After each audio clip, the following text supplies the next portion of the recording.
ఈరోజు సెషన్‌లో మనం టాపిక్ వచ్చేసి ఏపీఐ లైఫ్ సైకిల్ గురించి డిస్కస్ చేద్దాము. ఓకే. తర్వాత point to point integration and disadvantages of point to point integration.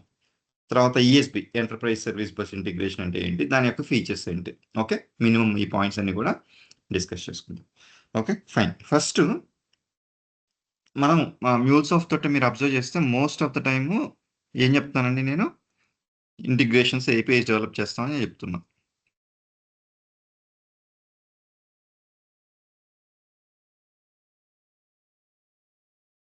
APS. అప్పుడు ఏపీఐకి లైఫ్ సైకిల్ తెలుసుకోవాలి కదా మనం. Exactly. So it's better right. So అందుకని మనం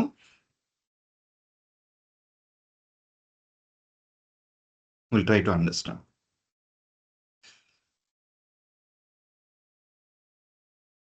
ఏపీఐ లైఫ్ సైకిల్లో మామూలుగా జనరల్గా ఒక జనరిక్ ఎగ్జాంపుల్ తీసుకుంటే హౌస్ కన్స్ట్రక్షన్ ఎగ్జాంపుల్ తీసుకుంటే ఫస్ట్ ఏం చేస్తాం, ఒక ప్లాట్ అంతా చెక్ చేసుకొని ఆ ప్లాట్ మనం మొత్తం మనకు కావాల్సిన బడ్జెట్లు అన్నీ ఉంటే దాని ప్రకారంగా will try to take the plot and then do exactly ఇది పర్చేస్ చేసి విల్ ఫైనలైజ్.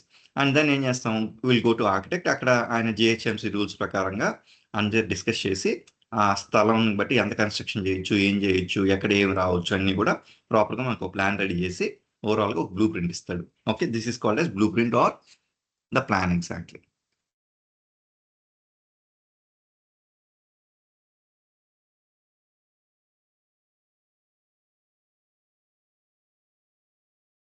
అండ్ దెన్ మనం ఏం చేస్తాము, ఆ ప్లాన్ని రిఫరెన్స్గా తీసుకొని విల్ స్టార్ట్ ద కన్స్ట్రక్షన్. ఇక్కడ ఎవరు వస్తారు పిక్చరు, ఇదేమో ఆర్కిటెక్ట్ యాక్చువల్గా, ఇక్కడేమో ఇంజనీర్. ఆ ప్లాన్ తీసుకొని ఆ ఇంజనీర్ తర్వాత కన్స్ట్రక్షన్ వర్కర్స్ హెల్ప్ తీసుకొని మనం will be constructing the building. ఆ తర్వాత హౌస్ కన్స్ట్రక్షన్ అయిపోయిన తర్వాత దాన్ని మళ్ళీ సెక్యూర్ చేయడానికి ఎలక్ట్రికల్ ఫెన్స్, డాగ్, లేకపోతే ఇంకా వాచ్మ్యాన్, ఇట్లాంటివన్నీ కూడా మనం based on the convenience and the budget we have will try to do that exactly. ఆ తర్వాత ఫంక్షన్ చేసి then will occupy the house. These are the steps జనరల్గా. ఇప్పుడు మనం ఒక హౌస్ కట్టుకోవాలంటే ఎలాగో ఇలాగే. అండ్ ఇలాంటిదే ఏపీ లైఫ్ సైకిల్ మామూలుగా మనం చూడడం అంటే ఇలాగే స్టెప్స్ ఉంటాయి అనమాట. ఏమేమి స్టెప్స్ ఉంటాయంటే, ఫస్ట్ జనరల్లీ మనకి కన్జ్యూమర్కి ఒక డిస్కషన్ జరిగి విల్ ఫైనలైజ్ ది ఒక స్పెక్ ఇలా ఉండాలి మన ఏపీ ఉండాలని చెప్పేసి మనం ఫస్ట్ డిస్కస్ చేసుకుని ఫైనలైజ్ చేస్తాం అనమాట. అంటే రిక్వెస్ట్ ఇలా ఉండాలి, రెస్పాన్స్ ఇలా ఉండాలి, నెక్స్ట్ రిక్వెస్ట్ ఏ ఫార్మాట్లో ఉండాలి, రెస్పాన్స్ ఏ ఫార్మాట్లో ఉండాలి, ఆ తర్వాత ఎర్రర్ వస్తే ఎలా పంపించాలి, క్లయింట్ సైడ్ నుంచి ఎర్రర్ వచ్చినప్పుడు ఎలా పంపించాలి, లేదా సర్వర్ సైడ్ నుంచి ఎర్రర్ వచ్చినప్పుడు ఎలా పంపించాలి, ఇవన్నీ మొత్తం డిస్కస్ చేసుకుని ఫస్ట్ రిక్వైర్మెంట్స్ గ్యాదర్ చేసుకుని ఫైనలైజ్ చేసుకుంటాం. తర్వాత ఏం చేస్తాం, ఏపీఐ స్పెసిఫికేషన్ రెడీ చేస్తాం అనమాట. ఓకే, ఏపీఐ స్పెసిఫికేషన్ చూడండి, అది ఎక్కడ చేస్తామండి, ఎనీ పాయింట్ ప్లాట్ఫామ్లో ఎక్కడ చేస్తామంటే డిజైన్ సెంటర్.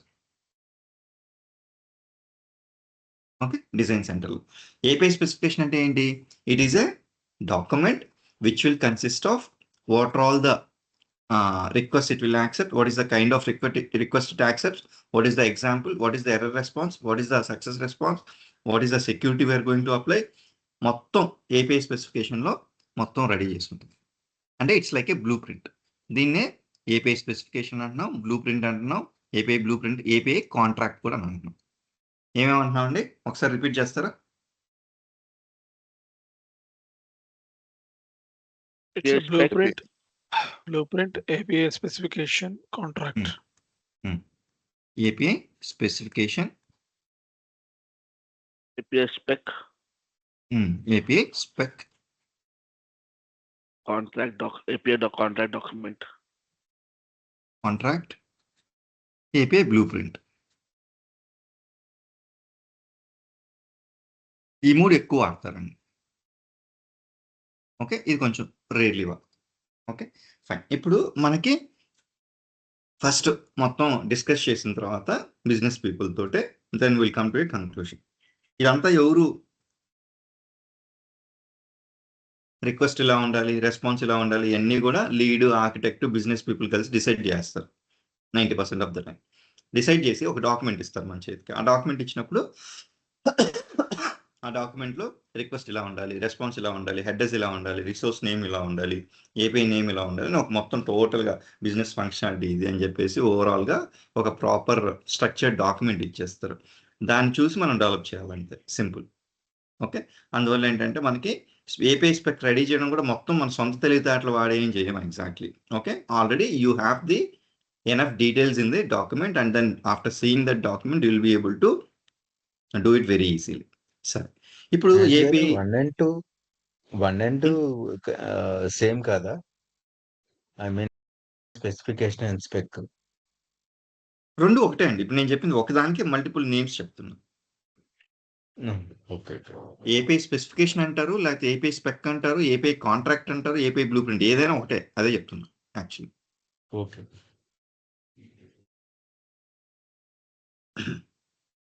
ఓకే, ఇది ఎక్కడ చేస్తామండి? ఎనీ పాయింట్ ప్లాట్ఫామ్లో డిజైన్ సెంటర్ అని ఒకటి ఉంటుంది మనకి. యాక్చువల్గా ఇది ఇప్పుడే ఈరోజు క్రియేట్ చేసి చూపించను, బికాస్ అగైన్ ఒక 3-4 క్లాసెస్ తర్వాత చూద్దాము ఎందుకు క్రియేట్ చేసి చూపించిన అంటే మళ్ళీ ఎక్స్పైర్ అవుద్దని బేసికల్గా కూడా. అండ్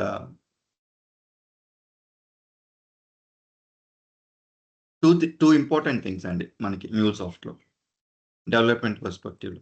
టూ ఇంపార్టెంట్ థింగ్స్ ఏంటంటే, ఒకటి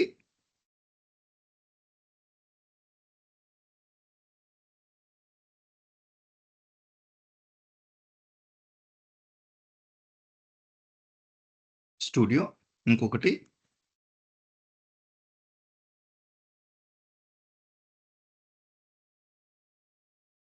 ఓకే, రెండు ఉంటాయి.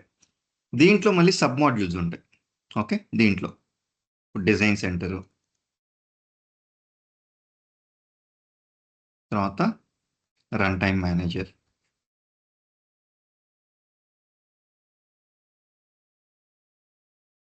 API manager,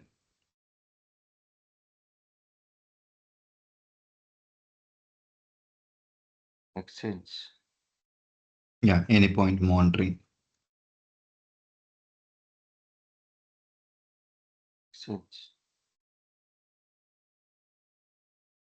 okay. ఇదేమో సింపుల్గా ఒకటే ఉంది, కానీ ఎక్కువ పర్సంటేజ్ ఆఫ్ టైం ఇక్కడే స్పెండ్ చేస్తాం మనం డెవలపర్. ఓకే, మహేష్ గారు, ఇంకా విజువలైజర్ ఏ ఉంటాయి కదా, విజువలైజర్ అని, తర్వాత సీక్రెట్ మేనేజర్ ఏ ఉంటాయి కదా. అవన్నీ అవసరం లేదండి యాక్చువల్లీ. చాలా ఉంటాయి మనకి.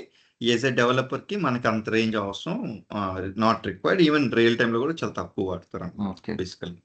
ఈ మ్యాక్సిమం ఎక్కువగా డెవలపర్ వాడేది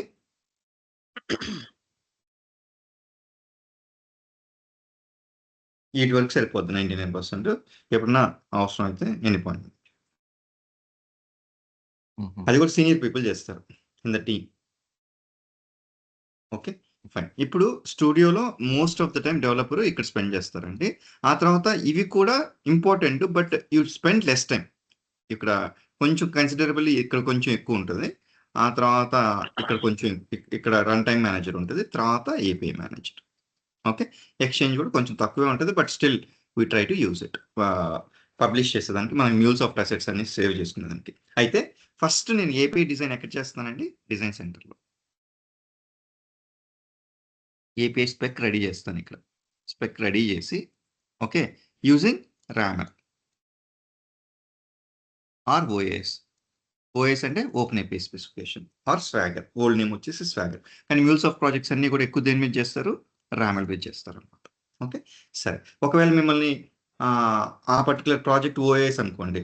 ఓకే, ఓఎస్ మీకు వచ్చాయంటే ఇంటర్వ్యూ పాయింట్ ఆఫ్ టైంలో కానీ లేకపోతే దీంట్లో రాదని చెప్పండి. ఇప్పుడు ఫర్ ఎగ్జాంపుల్ నాకు ఓఎస్ వచ్చా అంటే నాకు కూడా రాదు. ఒకవేళ వస్తే ఇప్పుడు అలాంటి requirement project MuleSoft project OS మీద వచ్చింది, నాకు ఆల్రెడీ రామల్ వచ్చు కాబట్టి OS will be similar only. Okay, with few syntax changes and it will be easy for me to understand also. Okay, already ఒకటి వచ్చినప్పుడు ఇంకోటి నేర్చుకోవడం చాలా ఈజీ కదా. It will not be a big hurdle or ఇది.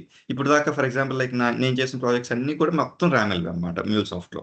And even when I enquire with my friends, colleagues and other people and as well, most of the time MuleSoft ఎక్కువగా 90-95% of the time it will be on RAML based exactly. Okay, ఒకవేళ ఒకటి వచ్చి కాబట్టి వాళ్ళకి you can express it like I don't know this, I can learn it and do it exactly like చెప్పుకోవచ్చు. సరే, first step అయితే API specification మొత్తం, contract, request, response, example ఎలా ఉండాలి మొత్తం డిజైన్ చేసి చేసాం. తర్వాత ఈ పర్టిక్యులర్ దీన్ని ఏం చేస్తామంటే ఎక్స్చేంజ్లోకి పబ్లిష్ చేస్తాం అన్నమాట. జనరల్గా కూడా పబ్లిష్ చేయడం అంటే ఏంటి, నేను ఏదైనా ఒకటి రెడీ చేసి ఆ మ్యూల్సాఫ్ట్ అసెట్ని నేను ఎక్కడన్నా సేవ్ చేసుకోవాలంటే I can call this API specification or API spec or API contract as an asset. యాక్చువల్గా కూడా అంటే మ్యూల్సాఫ్ట్ లాంగ్వేజ్లో ఒక అసెట్ అని కాల్ చేస్తున్నాం. అసెట్ అంటే ఏంటి, ఒక ఇంపార్టెంట్ థింగ్ అని దాని అర్థం బేసికలీ చెప్పాలంటే. ఇప్పుడు దాన్ని నేను ఒక కామన్ రిపాజిటరీలో సేవ్ చేసుకోవాలనుకుంటున్నాను. కామన్ రిపాజిటరీలో సేవ్ చేసుకోవాలనుకుంటున్నప్పుడు అది ఏ ప్లేస్ ఉపయోగపడుతుంది, ఎగ్జాక్ట్లీ ఎక్స్చేంజ్ ఉపయోగపడుతుంది. Okay, exchange. ఆ ఎక్స్చేంజ్లో మనం ఏం చేయొచ్చు, అన్ని ఇంపార్టెంట్ థింగ్స్ అన్ని కూడా అక్కడ సేవ్ చేసుకోవచ్చు. It is more than A repository. ఒక రిపాజిటరీ కంటే కొంచెం ఎక్కువ ఫెసిలిటీస్ ఫీచర్స్ ఉంటాయి. అవి ఏంటి అనేది తర్వాత చూద్దాం. బేసికల్గా ఏం చేస్తాను, ఎక్స్చేంజ్లోకి పబ్లిష్ చేసుకుంటున్నాను. ఇక్కడ నుంచి ఎందుకు పబ్లిష్ చేసుకుంటున్నానంటే నేను ఇక్కడ నుంచి ఇక్కడ ఏపీఐ మేనేజర్కి కానీ లేకపోతే రన్ టైమ్ మేనేజర్కి కానీ నాకు అవసరం అయినప్పుడు ఇక్కడ నుంచి నేను తీసుకోవచ్చు. ఎగ్జాక్ట్లీ అందుకని ఇక్కడ పబ్లిష్ చేసి పెట్టుకుంటున్నాను. అంటే డైరెక్ట్గా డిజైన్ సెంటర్ నుంచి యాక్సెస్ ఉండదా అంటే వీటికి రన్ టైమ్ మేనేజర్కి ఏపీఐ మేనేజర్కి అలా యాక్సెస్ ఇవ్వరు అనమాట. ఇక్కడ నుంచి ఉంటుంది, ఎక్స్చేంజ్ నుంచి ఉంటుంది. అందుకని we always when ever we try to do some API specifications will try to publish it to exchange immediately. Okay, సరే ఎక్స్చేంజ్కి నేను పబ్లిష్ చేసిన తర్వాత నేను ఏం చేస్తానంటే దీన్ని I will import to studio. ఇప్పుడు నా దగ్గర బ్లూ ప్రింట్ ఉంది. ఓకే, ఏపీఐ ఎలా రెడీ చేయాలో ఒక బ్లూ ప్రింట్ ఉంది. ఆ బ్లూ ప్రింట్ యూటిలైజ్ చేసుకొని నేను ఏం చేస్తానంటే ఓవరాల్గా మన ఏపీఐ మొత్తం డెవలప్ చేస్తా. అంటే ఇది కన్స్ట్రక్షన్ ఫేజ్ అనుకోండి. Exactly okay, construction phase. ఇప్పుడు ఏ కైండ్ ఆఫ్ ఏపీఐ, తర్వాత లోపల ఏ కనెక్టర్స్ వాడాలి, ఏ కాంపోనెంట్స్ వాడాలి, ఓకే ఇవన్నీ మొత్తం పెట్టి మొత్తం డెవలప్ చేసి ఎక్కడ చేస్తున్నానండి ఇదంతా కూడా యాక్టివిటీ ఎనీ పాయింట్ స్టూడియోలో. ఓకే, ఎనీ పాయింట్ స్టూడియోలో మొత్తం యాక్టివిటీ చేసిన తర్వాత కంప్లీట్గా డెవలప్ చేసి నేను ఓవరాల్గా లోకల్లో మళ్ళీ టెస్ట్ చేసుకొని డిప్లాయ్ చేసుకొని లోకల్లో టెస్ట్ చేసుకొని అంతా నాకు ఓకే అనుకున్న తర్వాత I try to move it to next step. Exactly okay, next step. ఇప్పుడు జనరల్గా ఇమీడియట్గా నెక్స్ట్ స్టెప్ ఎక్కువగా క్లౌడ్ బేస్డ్ సొల్యూషన్ కాబట్టి మ్యూల్సాఫ్ట్ ప్రొవైడ్ చేసే క్లౌడ్ బేస్డ్ సొల్యూషన్ ఏంటంటే క్లౌడ్ హబ్ అంటారు అనమాట. మ్యూల్సాఫ్ట్ ప్రొవైడ్ చేసే క్లౌడ్ బేస్డ్ సొల్యూషన్ అంటే ఏంటంటే క్లౌడ్ హబ్ అంటారు. ఓకే, క్లౌడ్ హబ్ అంటే ఏంటి, ఇవన్నీ డీటెయిల్గా మనం అగైన్ ఇండివిజువల్ క్లాస్లో దాని గురించి డిస్కస్ చేసేటప్పుడు will go in to depth. Exactly. సరే, ఇప్పుడు ఇక్కడ డెవలప్ అయిపోయి టెస్ట్ చేసుకున్న తర్వాత నేను దాన్ని డిప్లాయ్ చేయాలి కదా ఎన్వైర్న్మెంట్లో, డెవ్లోను, ఎస్ఐట్లోను, యూఎట్లోను, ప్రొడక్షన్లోను. అది పైప్ లైన్ ద్వారా చేస్తాం. బట్ సింప్లిస్టిక్గా before going to pipeline deployment and మనం డైరెక్ట్గా కూడా డిప్లాయ్ చేయొచ్చు. ఎక్కడ చేయొచ్చు అంటే ఇక్కడికి వెళ్ళి రన్ టైమ్ మేనేజర్లో చేసేయచ్చు. ఈ రన్ టైమ్ మేనేజర్లో నేను డిప్లాయ్ చేసేసేవచ్చు. డిప్లాయ్ చేసిన తర్వాత అక్కడే లాగ్స్ కూడా చెక్ చేసుకోవచ్చు. ఓకే, అక్కడే లాగ్స్ కూడా చెక్ చేయొచ్చు. So this is on time, right? Runtime manager is on-prem deployment, right? కాదండి, క్లౌడ్ హబ్కి Cloud hub, na? Okay, Hmm. fine. On ప్రెమిసెస్కి కొంచెం డిఫరెంట్ ఉంటుంది. Okay. హైబ్రిడ్కి అండ్ క్లౌడ్ హబ్కి రెండింటికి రన్ టైమ్ మేనేజర్ యూటిలైజ్ చేసుకోవచ్చు కావాలి. Okay. కానీ ఐడియల్గా రియల్ టైంలో మనం రన్ టైమ్ మేనేజర్ కూడా only for logs checking use చేస్తాం, కానీ deployment will do it through CCD pipeline. ఇప్పుడు మనం Okay, క్లౌడ్ హబ్లో డిప్లాయ్ చేస్తున్నామంటే అది సిఐసిడిలో కాదు, జనరల్గా ఇది మామూలుగా రన్ టైమ్ మేనేజర్ యూజ్ చేసి క్లౌడ్ హబ్లో చేస్తున్నాం, రైట్? కాదు, సిసిడి అంటే యాక్చువల్గా కూడా it's a tool, separate tool మళ్ళీ. జెన్కిన్స్ కానీ క్లౌడ్ బీస్ కానీ, I know that, I worked on that. అదే. Hmm. ఇప్పుడు ఇక్కడ నుంచి ఇది ఒక సపరేట్ టూల్ కదా, ఒకవేళ Oh, జెన్కిన్స్ oh. కానీ లేదా బ్యాంబూ కానీ ఫర్ ఎగ్జాంపుల్, ఓకే ఇది సపరేట్ టూల్ అయితే ఇది క్లౌడ్ హబ్ అనుకుందాం. ఓకే ఓకే, ఇప్పుడు ఫర్ ఎగ్జాంపుల్ ఫస్ట్ ఏం చేస్తాము, జనరలీ మన కోడ్ రిపాజిటరీ ఉంటుంది, అక్కడి నుంచి కోడ్ తెచ్చుకుంటాం జెన్కిన్స్. తెచ్చుకొని తర్వాత ఫస్ట్ మన యూనిట్ టెస్ట్ రన్ చేస్తాం. స్టాటిక్ కోడ్ ఎనలైజర్ ఉంటే first static code analyser use చేసుకుని కోడ్ కరెక్ట్గా ఉందా లేదా చెక్ చేసుకుంటుంది. అది అయిన తర్వాత మొత్తం బిల్డ్ చేసుకుంటుంది. యూనిట్ టెస్ట్లు అన్ని రన్ చేసి అంత ప్రాపర్గా ఉందా లేదా అని బిల్డ్ చేసుకుంటుంది. బిల్డ్ చేసిన తర్వాత ఈ జార్ ఫైల్ని ఒక రిపాజిటరీలో సేవ్ చేసుకుంటుంది. మళ్ళీ ఆ రిపాజిటరీలో నుంచి జార్ తీసుకొని దాని నుంచి ఈ రన్ టైమ్ మేనేజర్లో ఉన్న క్లౌడ్ హబ్లోకి డిప్లాయ్ చేస్తుంది. ఓకే. ఇప్పుడు ఇక్కడ సోనార్ క్యూబ్ ఇక్కడ జెంకిన్స్ నుంచి సోనార్ క్యూబ్ కమ్యూనికేషన్ ఉంటుంది. హ్మ్. జెంకిన్స్ నుంచి మళ్ళీ ఇంకొక రిపాజిటరీకి నెక్సస్ రిపాజిటరీ ఆర్ ఎంటర్ప్రైజ్ రిపాజిటరీకి కనెక్షన్ ఉంటుంది. మళ్ళీ ఇక్కడి నుంచి ఎనీ పాయింట్ ప్లాట్ఫామ్ కి కనెక్షన్ ఉంటుంది. ఇవన్నీ మనం జెంకిన్స్ లో ప్రొవైడ్ చేయాల్సి వస్తుంది అనమాట. ఓహో! Okay. Okay. Okay. Okay, then only you'll be able to do the entire process. అంటే ఏంటి, ఒక టూల్ నుంచి ఇంకో టూల్ కి కమ్యూనికేషన్ జరుగుతుంది ఇక్కడ జెంకిన్స్ లో. ఇక్కడ నేను డైరెక్ట్ గా చేసేస్తున్నా. క్లౌడ్ ఓకే, హబ్‌లో. ఇప్పుడు ఫర్ ఎగ్జాంపుల్ ఈ స్టెప్స్ అన్ని డైరెక్ట్ గా నేను ఇక్కడ రన్ టైమ్ మేనేజర్ లో తీసుకెళ్లి జార్ ఫైల్ స్టూడియోలోనే ఒక జార్ ఫైల్ క్రియేట్ చేసుకున్నా, డైరెక్ట్ గా తీసుకెళ్లి ఇక్కడ డిప్లాయ్ చేస్తాను. అంటే ఇది అర్థం కావాలి అని అంటే, ఇది అర్థమైతే ఫస్ట్ ఇక్కడ క్లారిటీ వస్తుంది మనకి. అందుకని I'm trying to explain this steps. Okay. Okay. Right.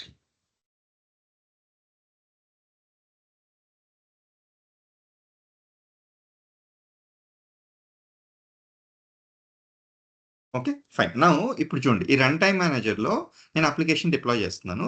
Deploy చేసిన తర్వాత మొత్తం కూడా నేను ఇప్పుడు దానికి ఏమైనా రిక్వెస్ట్ వచ్చింది, రెస్పాన్స్ వచ్చింది, అదంతా కూడా లాగ్స్ అంతా కూడా నేను రన్ టైమ్ మేనేజర్ లో చెక్ చేసుకోవచ్చు. అయితే ఇప్పుడు ఈ ఏపీఐకి నేను పాలసీస్ అంటే దాన్ని సెక్యూర్ చేయడం కానీ, లేకపోతే దానికి ఏమన్నా ఎక్కువ నెంబర్ ఆఫ్ రిక్వెస్ట్ వస్తుంది, క్రాష్ అయిపోతుంటే అట్లాంటివి రిస్ట్రిక్షన్ పెట్టడం కానీ, లేకపోతే ఏమైనా హెడర్స్ యాడ్ చేయడం కానీ, లేకపోతే డేటా వాలిడేషన్ ఏమైనా చేయడం కానీ, ఇలాంటివన్నీ కూడా నేను కొన్ని పాలసీస్ ద్వారా చేయొచ్చు. అంటే we're trying to secure our API. అదంతా ఎక్కడ చేస్తాను, యాక్చువల్గా కూడా ఏపీఐ మేనేజర్లో చేస్తాను. ఓకే, ఏపీఐ మేనేజర్లో చేస్తాను. తర్వాత ఏపీఐ మేనేజరు రన్ టైమ్ మేనేజర్లో రెండు ఒక కాంబినేషన్ తోటి చేస్తే మన ఏపీఐ మీద రిస్ట్రిక్షన్ వస్తుంది. ఫర్ ఎగ్జాంపుల్ ఏం చెప్పాను, పర్ మినిట్కి నేను 5 రిక్వెస్ట్ హ్యాండిల్ చేస్తానని చెప్పాను అనుకో. 5 కంటే ఎక్కువ వస్తే ఏమవుద్ది, అది రిజెక్ట్ చేసేస్తుంది రిక్వెస్ట్. ఎగ్జాక్ట్లీ. ఓకే, అలాగే అలా కాకుండా ఇంకోటి క్లయింట్ ఎన్ఫోర్స్మెంట్ అని ఉంటుంది. ఓన్లీ రిస్ట్రిక్టెడ్ పీపులే నాకు రిక్వెస్ట్ పంపించాలి. వేరే వాళ్ళు ఎవరైనా పంపించారు అనుకోండి, I will not accept the request, I will reject the request. Exactly.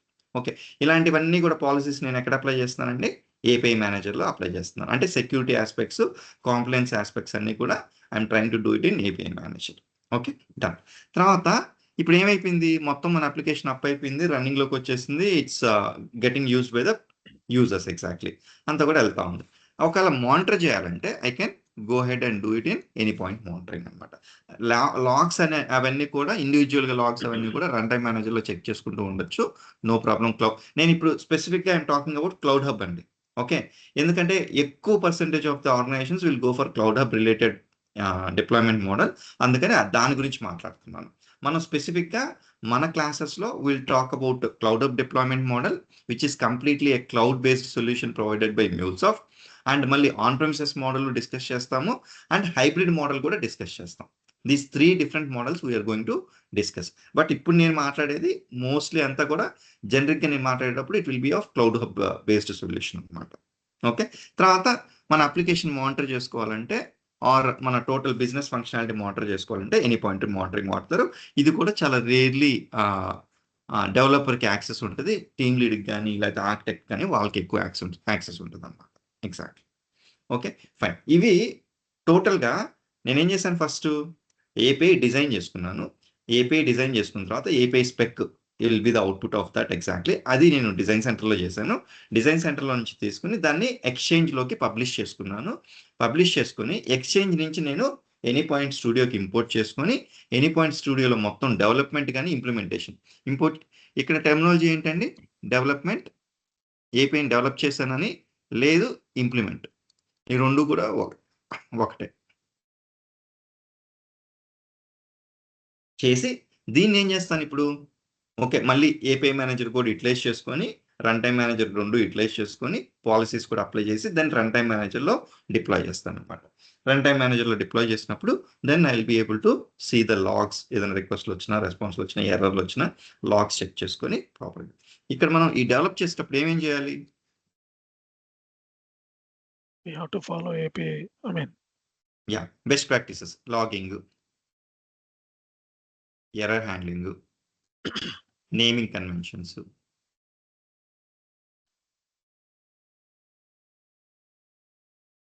Performance related degrade అవ్వకుండా ఉండే విధంగా. ఓకే, తర్వాత ఇంకా చాలా ఉంటాయి బేసికల్గా. మనం ఇంకా డిఫరెంట్ థింగ్స్. ఇప్పుడు మాస్కింగ్ అంటే ఇప్పుడు క్రెడిట్ కార్డ్ నెంబర్ వస్తుంది మన రిక్వెస్ట్లో, ఆ క్రెడిట్ కార్డ్ నెంబర్ అక్కడ పెట్టకూడదు, ఓన్లీ లాగ్లో ప్రింట్ అయ్యేటప్పుడు స్టార్ అని అట్లా ప్రింట్ అవ్వడం, ఈ సెన్సిటివ్ ఇన్ఫర్మేషన్ మాస్కింగ్ చేయడం, ఇలాంటి యాక్టివిటీస్ అన్నీ కూడా డెవలప్మెంట్ చేసేటప్పుడు ఇంప్లిమెంట్ చేసేటప్పుడు చేయాలి. అంటే రీకనెక్షన్, ఇప్పుడు ఫర్ ఎగ్జాంపుల్ ఏదైనా చిన్న ఫ్రాక్షన్ ఆఫ్ మిల్లీ సెకండ్స్లో ఏదైనా ఒక డేటాబేస్ కనెక్టివిటీ పోయింది, అది మళ్ళీ ఆటోమేటిక్గా రీట్రై చేసుకోవడం యాక్చువల్గా కూడా, ఇలాంటివి రీకనెక్షన్ స్ట్రాటజీస్, ఇలాంటివన్నీ కూడా మొత్తం బెస్ట్ ప్రాక్టీసెస్ యూటిలైజ్ చేసుకుని నేను ఏం చేయాలండి, డెవలప్మెంట్ లేకపోతే ఇంప్లిమెంటేషన్ మొత్తం ఎనీపాయింట్ స్టూడియోలో చేయాలి. 70 to 80% ఆఫ్ ద టైం, మొత్తం టైం అంతా కూడా ఇక్కడ స్పెండ్ చేస్తామండి డెవలప్మెంట్, ఎక్కడ ఎనీపాయింట్ స్టూడియోలో. ఇవన్నీ ఇక్కడ ఎక్కువ ఉన్నాయి, కానీ ఇక్కడ ఎక్కువ ఉన్నా ఇక్కడ టైం స్పెండ్ చేసేది 20 to 30%, కానీ ఎక్కువ స్పెండ్ ఎనీపాయింట్ స్టూడియోలో టైం స్పెండ్ చేస్తాం యాజ్ ఏ MuleSoft వాళ్ళు. యా, క్వశ్చన్ అడగండి. సార్ మీరు క్లౌడ్ హబ్ అని చెప్పారా? క్లౌడ్ హబ్ కూడా it's a part of MuleSoft Studio, or I mean MuleSoft రిలేటెడా, లేకపోతే ఇట్స్ థర్డ్ పార్టీ క్లౌడా? కాదు, యాక్చువల్గా ఇది జనరల్గా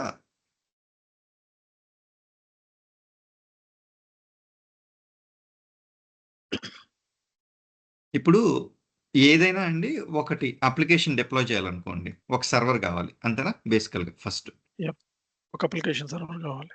ఒక అప్లికేషన్ సర్వర్ కావాలి.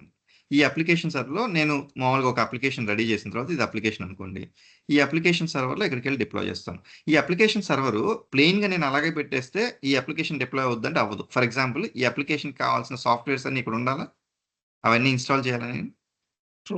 ఇప్పుడు ఎనీపాయింట్ స్టూడియోలో నేను అప్లికేషన్ రెడీ చేసి డిప్లాయ్ చేస్తానంటే, ఎనీపాయింట్ స్టూడియో అనే ఎన్వైర్న్మెంట్ ఆర్ ఐడిఈ నాకేం చేస్తుంది, it is helping me to act as a server also. యాక్చువల్గా కూడా నా అప్లికేషన్ డిప్లాయ్ చేసుకునే దానికి ఒక ఎన్వైర్న్మెంట్ క్రియేట్ చేసి ఆటోమేటిక్గా అక్కడ డిప్లాయ్మెంట్ చేసేదానికి దానికి కావాల్సిన సాఫ్ట్వేర్స్, అంటే ఇప్పుడు for example especially MuleSoft application run అవ్వాలంటే మనకి మ్యాక్సిమం జనరల్గా జావా, మేవన్ ఇవన్నీ కావాలి. ఇవన్నీ స్టూడియోలో మొత్తం లోపల ఆటోమేటిక్గా ఎన్కార్పొరేట్ అయిపోతాయి, ఎంబెడ్ అయిపోతాయి అనమాట. ఓకే, ఇప్పుడు అప్లికేషన్ సర్వర్లో మన అప్లికేషన్ రన్ అవ్వాలంటే ఏం చేస్తారు, ఈ జావా, మేవన్, లినక్స్ ఆపరేటింగ్ సిస్టమ్స్ ఇవన్నీ కూడా మొత్తం రెడీ చేసి ఈ అప్లికేషన్ సర్వర్ని రెడీ చేస్తే అప్పుడు ఈ అప్లికేషన్ నేను ఇక్కడ డిప్లాయ్ చేసేదానికి ఇట్ ఈస్ రెడీ, అంతేనా యాక్చువల్లీ. అయితే ఇదంతా చేయాలంటే you need one server, you need to install Java, you need to install Maven, you need to install Linux, ఇవన్నీ మొత్తం మీరే చేయాలా యాక్చువల్గా కూడా. ఇవన్నీ మనం చేసేదానికంటే MuleSoft ఏం చెప్తా అంటే, నేను రెడీ చేసి ఒక క్లౌడ్ ఎన్వైర్న్మెంట్, ఇప్పుడు ఫర్ ఎగ్జాంపుల్ AWS కానీ అజూర్ కానీ చేసుకున్నాడు వాడు, ఎవరు MuleSoft వాడు తీసేసుకొని, ఇప్పుడు AWS కానీ అజూర్ స్పేస్లో డైరెక్ట్గా MuleSoft అప్లికేషన్ డిప్లాయ్ చేస్తే అవుద్దా అంటే అవ్వదు. Actually it has to be MuleSoft friendly and MuleSoft ఎన్వైర్న్మెంట్కి, MuleSoft అప్లికేషన్కి హెల్ప్ అయ్యే విధంగా ఆ ఎన్వైర్న్మెంట్ ఉండాలి. అదంతా ఎవరు చేశారు, MuleSoft వాడు రెడీ చేశాడు. రెడీ చేసి నేను అప్లికేషన్ తీసుకెళ్ళి డైరెక్ట్గా ఇక్కడ డిప్లాయ్ చేసేదానికి నాకు రెడీమేడ్ సొల్యూషన్ ఇచ్చేస్తాడు. దాన్నే క్లౌడ్ హబ్ అండి. కానీ బ్యాక్గ్రౌండ్లో వాడు ఏ క్లౌడ్ వాడుకుంటున్నాడు, AWS కానీ అజూర్ కానీ, based on the convenience. First only AWS ఉండేది, కానీ తర్వాత అజూర్ కూడా వాడుకుంటున్నాడు. Okay, still they are using one of the top clouds. One of the top clouds back ఎండ్లో మనకు తెలియదు అది. So this cloud hub, okay, see, as you said, this cloud hub in Anypoint Studio, where can we find this cloud hub Anypoint platform లో ఉంటుందండి. Anypoint platform in API manager, run time manager. ఇప్పుడే run time manager లో చూపించాను కదా, నేను run time manager లో select చేసుకోవచ్చు ఎక్కడ డిప్లాయ్ చేయమంటారు అని. అవును, రైట్. ఓకే, ఎక్కడ డిప్లాయ్మెంట్ చేయాలి అని అంటే, for example US region select చేసుకున్నాను అనుకోండి, అప్పుడు US రీజియన్లో ఉన్న AWS, అజూర్, ఆడ బ్యాక్గ్రౌండ్లో అదన్నీ మనకు కనిపించదు, వాళ్ళు ఎక్కడ ఉంటుందో దానికి తీసుకెళ్ళి మన అప్లికేషన్ అక్కడ ఒక MuleSoft ఫ్రెండ్లీ ఎన్వైర్న్మెంట్, ఒక చిన్న అప్లికేషన్ సర్వర్ లాగా, వర్కర్ అంటారు బేసికల్గా, లేకపోతే రెప్లికా అంటారు, అది క్రియేట్ చేసి దాంట్లోకి మన అప్లికేషన్ డిప్లాయ్ చేస్తుంది అనమాట. ఓకే, వర్కర్ నోట్స్, వీకోర్స్, అవన్నీ వస్తాయండి, డీటెయిల్గా డిస్కస్ చేద్దాం. అంటే అవన్నీ ఇప్పుడే డిస్కస్ చేస్తే ఏంటంటే అదర్ పీపుల్ గెట్ కన్ఫ్యూజ్డ్. ఇప్పుడు మీరు కొంతమందికి నాలెడ్జ్ ఉంటుంది, బట్ కొంతమందికి అసలు జీరో నాలెడ్జ్ ఉన్నప్పుడు again they will get confused అనమాట. ఓకే, బట్ ఫైనల్గా అయితే ఇది జరిగేది ఏంటి, got it, yes. MuleSoft will take a cloud provider, ఏదో ఒకటి AWS కానీ అజూర్ కానీ తీసుకొని దాన్ని MuleSoft ఫ్రెండ్లీగా రెడీగా ఎన్వైర్న్మెంట్ రెడీ చేసి మనకు ఒక రెడీమేడ్ సొల్యూషన్ అవుతుంది అనమాట బేసికల్గా. That's called Cloud Hub. దానికి ఒక Okay. పేరు పెట్టేసి ఆ పేరుని Sir, క్లౌడ్ హబ్ అని చెప్పి మనకి so solution is Cloud Hub also payment one or ఖచ్చితంగా పెయిడ్ అండి. It is a very costly tool. MuleSoft is a very costly tool. They sell licence based on vCore అనమాట. ఎంత memory, ఎంత CPU తీసుకోవాలని చెప్పేసి దాన్ని బట్టి ఉంటుంది అనమాట. ఓన్లీ అందుకనే ఇది ఎంటర్ప్రైజ్ అప్లికేషన్ ఇంటిగ్రేషన్ టూల్ అని ఎందుకంటామంటే only enterprises can afford. okay? Yeah. ఇప్పుడు ఈ స్టెప్స్ అన్ని మొత్తం కూడా మన MuleSoft జర్నీ అంతా, డెవలపర్ జర్నీ ఎక్కడ రివాల్వ్ అవుతుందండి? 2 ప్లేసెస్లో. ఒకటి ఎనీపాయింట్ స్టూడియో, ఒకటి ఎనీపాయింట్ ప్లాట్ఫామ్, అంతే.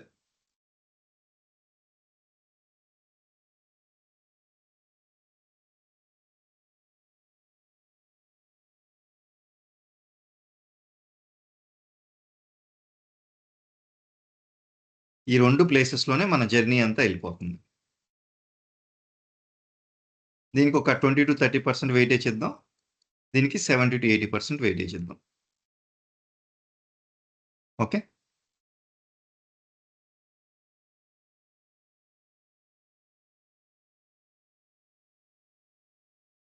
సరే, ఇది ఓవరాల్గా మనకి ఎనీపాయింట్ ప్లాట్ఫామ్ సంబంధించింది ఇలా జరుగుతుంది అని చెప్పి చెప్తా ఉన్నాం. సరే, అసలు ఫస్ట్ ఆఫ్ ఆల్ ఈ ESB టూల్స్ కానీ లేకపోతే ఎంటర్ప్రైజ్ అప్లికేషన్ ఇంటిగ్రేషన్ టూల్స్ కానీ ఎందుకు వచ్చాయి అంటే, ఫస్ట్ జనరల్గా కూడా మనకి ఒక బిజినెస్ రన్ అయ్యేదానికి నెంబర్ ఆఫ్ అప్లికేషన్స్ తక్కువ ఉండేది. ఒక 20 years 30 years ముందు. అంటే ఒక బిజినెస్ రన్ అంటే ఒక 5-6 అప్లికేషన్స్ సరిపోయేది, లేకపోతే ఒక 10 అప్లికేషన్స్. ఈ 10 అప్లికేషన్స్కి ఏంటి, ఈ అప్లికేషన్ నుంచి నాకు ఈ అప్లికేషన్ కమ్యూనికేషన్ కావాలంటే అన్ని పాయింట్ టు పాయింట్ చేసుకునేవాళ్ళు. ఫర్ ఎగ్జాంపుల్ 5 అప్లికేషన్స్ ఉన్నాయి అనుకోండి, 1 2 3 4 5. ఇప్పుడు ఒకదాంతో కమ్యూనికేట్ చేసుకుంటే దీంతో తర్వాత దీంతో మనం ఇండివిజువల్ ట్రాన్స్లేటర్ పెడదాం అనుకున్నాం చూసారా, అలాగా సేమ్ యాక్చువల్గా. ఆ తర్వాత దీంతో తర్వాత దీంతో. ఇప్పుడు ఇదే ఒక 20 సిస్టమ్స్ వచ్చాయి అనుకోండి, ఎంత కాంప్లెక్సిటీ పెరిగిపోద్ది? ఓకే, చాలా కాంప్లెక్సిటీ ఎక్కువ పెరిగిపోద్ది అనమాట. దీన్నే పాయింట్ టు పాయింట్ ఇంటిగ్రేషన్ అంటున్నాం. ఇదొక అప్లికేషను ఆర్ సిస్టము, ఇదొక సిస్టమ్. ఈ రెండింటికే communication. Okay, it will facilitate only point to point. It will not facilitate multiple applications or multiple applications orchestration అదంతా కూడా సపోర్ట్ చేయదాం. ఎగ్జాక్ట్లీ. ఓకే, అలాంటి వాతావరణం ఒక 20 years back or 15 years back ఇట్లాగా ఉండేదన్నమాట. ఓకే, అయితే as the world changed dynamically, బాగా అగ్రెసివ్గా చేంజ్ అయిన తర్వాత స్పెసిఫిక్ అప్లికేషన్స్, ఒక్కొక్క బిజినెస్ రన్ చేసేదానికి టెన్స్ ఆఫ్ అప్లికేషన్స్, అంటే ఒక 50 అప్లికేషన్స్, 20 అప్లికేషన్స్, 30 అప్లికేషన్స్ రిప్లేస్ చేయాల్సిన పరిస్థితి వచ్చేసింది అన్నమాట. ఎందుకని? ఆబ్వియస్లీ ఒక్కొక్క స్పెషాలిటీకి ఒక్కొక్క అప్లికేషన్ బాగుంటుంది కాబట్టి అవి యూటిలైజ్ చేసుకుంటారు. ఇప్పుడు నెంబర్ ఆఫ్ అప్లికేషన్స్ పెరిగే కొద్దీ ఈ పాయింట్ టు పాయింట్ కాంప్లెక్సిటీ ఎక్కువైపోయింది. ఓకే, చాలా కాంప్లెక్సిటీ ఎక్కువైంది. అందువల్ల ఏం చేస్తాము, we're going to enterprise service bus based integration అనమాట. ఓకే, దాని మధ్యలో చాలా వచ్చే హబ్ అండ్ స్పోక్ ఇవన్నీ ఉన్నాయి. బట్ ఇప్పుడు ఇవన్నీ ప్రాబ్లమ్స్ని ఈజీగా సాల్వ్ చేసి ఎక్కువగా వాడే టూల్ ఏంది, ESB టూల్స్ అంటారు. ESB tools, enterprise service bus tools యాక్చువల్గా కూడా. ఇప్పుడు ఈ పాయింట్ టు పాయింట్ ఇంటిగ్రేషన్లో డిసడ్వాంటేజెస్ ఏంటి? చూడండి, ఇంటిగ్రేషన్స్ కూడా ఎక్కువైపోతుంది, కాంప్లెక్సిటీ పెరిగిపోతుంది. ఇప్పుడు ఫర్ ఎగ్జాంపుల్ ఈ అప్లికేషన్లో ఒక చేంజ్ వచ్చింది అనుకోండి, ఈ ఇంటిగ్రేషన్ చేంజ్ చేయాలి, మళ్ళీ ఈ ఇంటిగ్రేషన్ చేంజ్ చేయాలి. అంటే ఒక దాంట్లో చేంజ్ వస్తే రెండిట్లో చేంజ్ చేయాల్సి వస్తుంది అనమాట. ఓకే, ఇట్లాంటివన్నీ కూడా కాంప్లెక్సిటీ. ఇప్పుడు మనకి ఇక్కడ చూడడానికి చాలా సింపుల్గా ఒక 4-5 ఉన్నా కానీ ఎంటర్ప్రైజ్ లెవెల్లో అన్ని అప్లికేషన్స్ ఉండేటప్పుడు ఒక 30-40 అప్లికేషన్స్ ఉన్నాయనుకోండి, ఒక చిన్న అప్లికేషన్ చేంజ్ అవుతుంటే మొత్తం అంతా ఎఫెక్ట్ అయ్యేదానికి స్కోప్ ఉంటుంది అనమాట. సో అప్పుడేంది, ఎంటర్ప్రైజ్ సర్వీస్ బిస్ అయితే with minimal changes will be able to do it. Okay, ఇక్కడైతే ఏంటంటే మాక్సిమం ఎఫెక్ట్ ఎక్కువ ఉంటుంది, అందుకని will go for minimum effect related kind of things. Exactly. అందుకని ఇక్కడ ఇవన్నీ డిసడ్వాంటేజెస్ కాబట్టి ఈ డిసడ్వాంటేజెస్ అన్ని కవర్ చేసుకుంటూ మనకి we got the enterprise service bus. Okay, enterprise service బస్లో ఏం చేస్తాం, మీరు అబ్జర్వ్ చేస్తే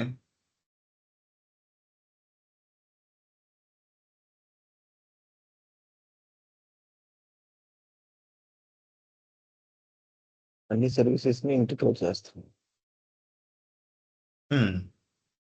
అన్ని సర్వీసెస్ని ఇంటిగ్రేట్ చేసేదానికి స్కోప్ ఉంటుంది. ఒక కామన్ ట్రాన్స్లేటర్ లాగా వర్క్ చేసేదానికి స్కోప్ ఉంటుంది అనమాట యాక్చువల్గా కూడా. ఓకే, కామన్ ట్రాన్స్లేటర్ లాగా మనకు వర్క్ అయ్యేదానికి స్కోప్ ఉంటుంది. It can act as a mediator between all applications. Exactly. ఇది మనకి ఈఎస్బి టూల్ అనుకున్నాం అనుకోండి. ఇవన్నీ application 1, application 2, application 3, okay, application 4, application 5, application 6, application 7. Okay, ఇలాగ మొత్తం ఈఎస్బి టూల్ ఏం చేస్తుందంటే it will easily help us to do it orchestrate or integrate multiple applications exactly. Okay, సరే. ఇప్పుడు ఏ టూల్ని మనం ఈఎస్బి టూల్ అంటాం అని అంటే బేసికల్గా కూడా which will do orchestration, transformation, enrichment. ఈ మూడింటిని ఏ అప్లికేషన్స్ అయితే మనకి సపోర్ట్ చేస్తుందో వాటిని అంటే కొన్ని features, I'm not telling the 100% all features ఇక్కడే డిస్కస్ చేశానని చెప్పట్లా, మినిమం ఈ ఫీచర్స్ డిస్కస్ చేస్తే దాన్ని మనం ఈఎస్బి టూల్ అంటున్నాం, enterprise service bus tool. Okay, enterprise service bus tool ఎందుకు అంటున్నాము? ఎంటర్ప్రైజ్లో ఒక బస్ లైక్ ఆర్కిటెక్చర్లో ఓకే, ఇది బస్ ఉంది. ఇప్పుడు ఫర్ ఎగ్జాంపుల్ ఇదొక అప్లికేషన్, ఇదొక అప్లికేషన్, ఇదొక అప్లికేషన్. ఇక్కడ మనం కనెక్ట్ చేసుకొని మళ్ళీ ఇక్కడ నుంచి ఇది ఒకటి కనెక్ట్ చేసుకొని ఇక్కడ నుంచి మళ్ళీ కనెక్ట్ చేసుకొని ఒక బస్ లైక్ ఆర్కిటెక్చర్లో వర్క్ చేస్తుంది అనమాట. Okay, it is providing the services exactly for facilitating the communication and exchange of messages between different applications exactly provide చేస్తుంది. కానీ దాన్ని మనం ఈఎస్బి టూల్ అంటాం అనమాట. ఓకే, మ్యూల్ సాఫ్ట్ మనం మ్యూల్ ఈఎస్బి అని కూడా అంటుంటారు జాబ్ చూసినప్పుడు, mule ESB developer. Okay, mule soft developer, ఇలాగా డిఫరెంట్ నేమ్స్తో కాల్ చేస్తే రెండు కూడా ఒకటే. మ్యూల్ డెవలపర్,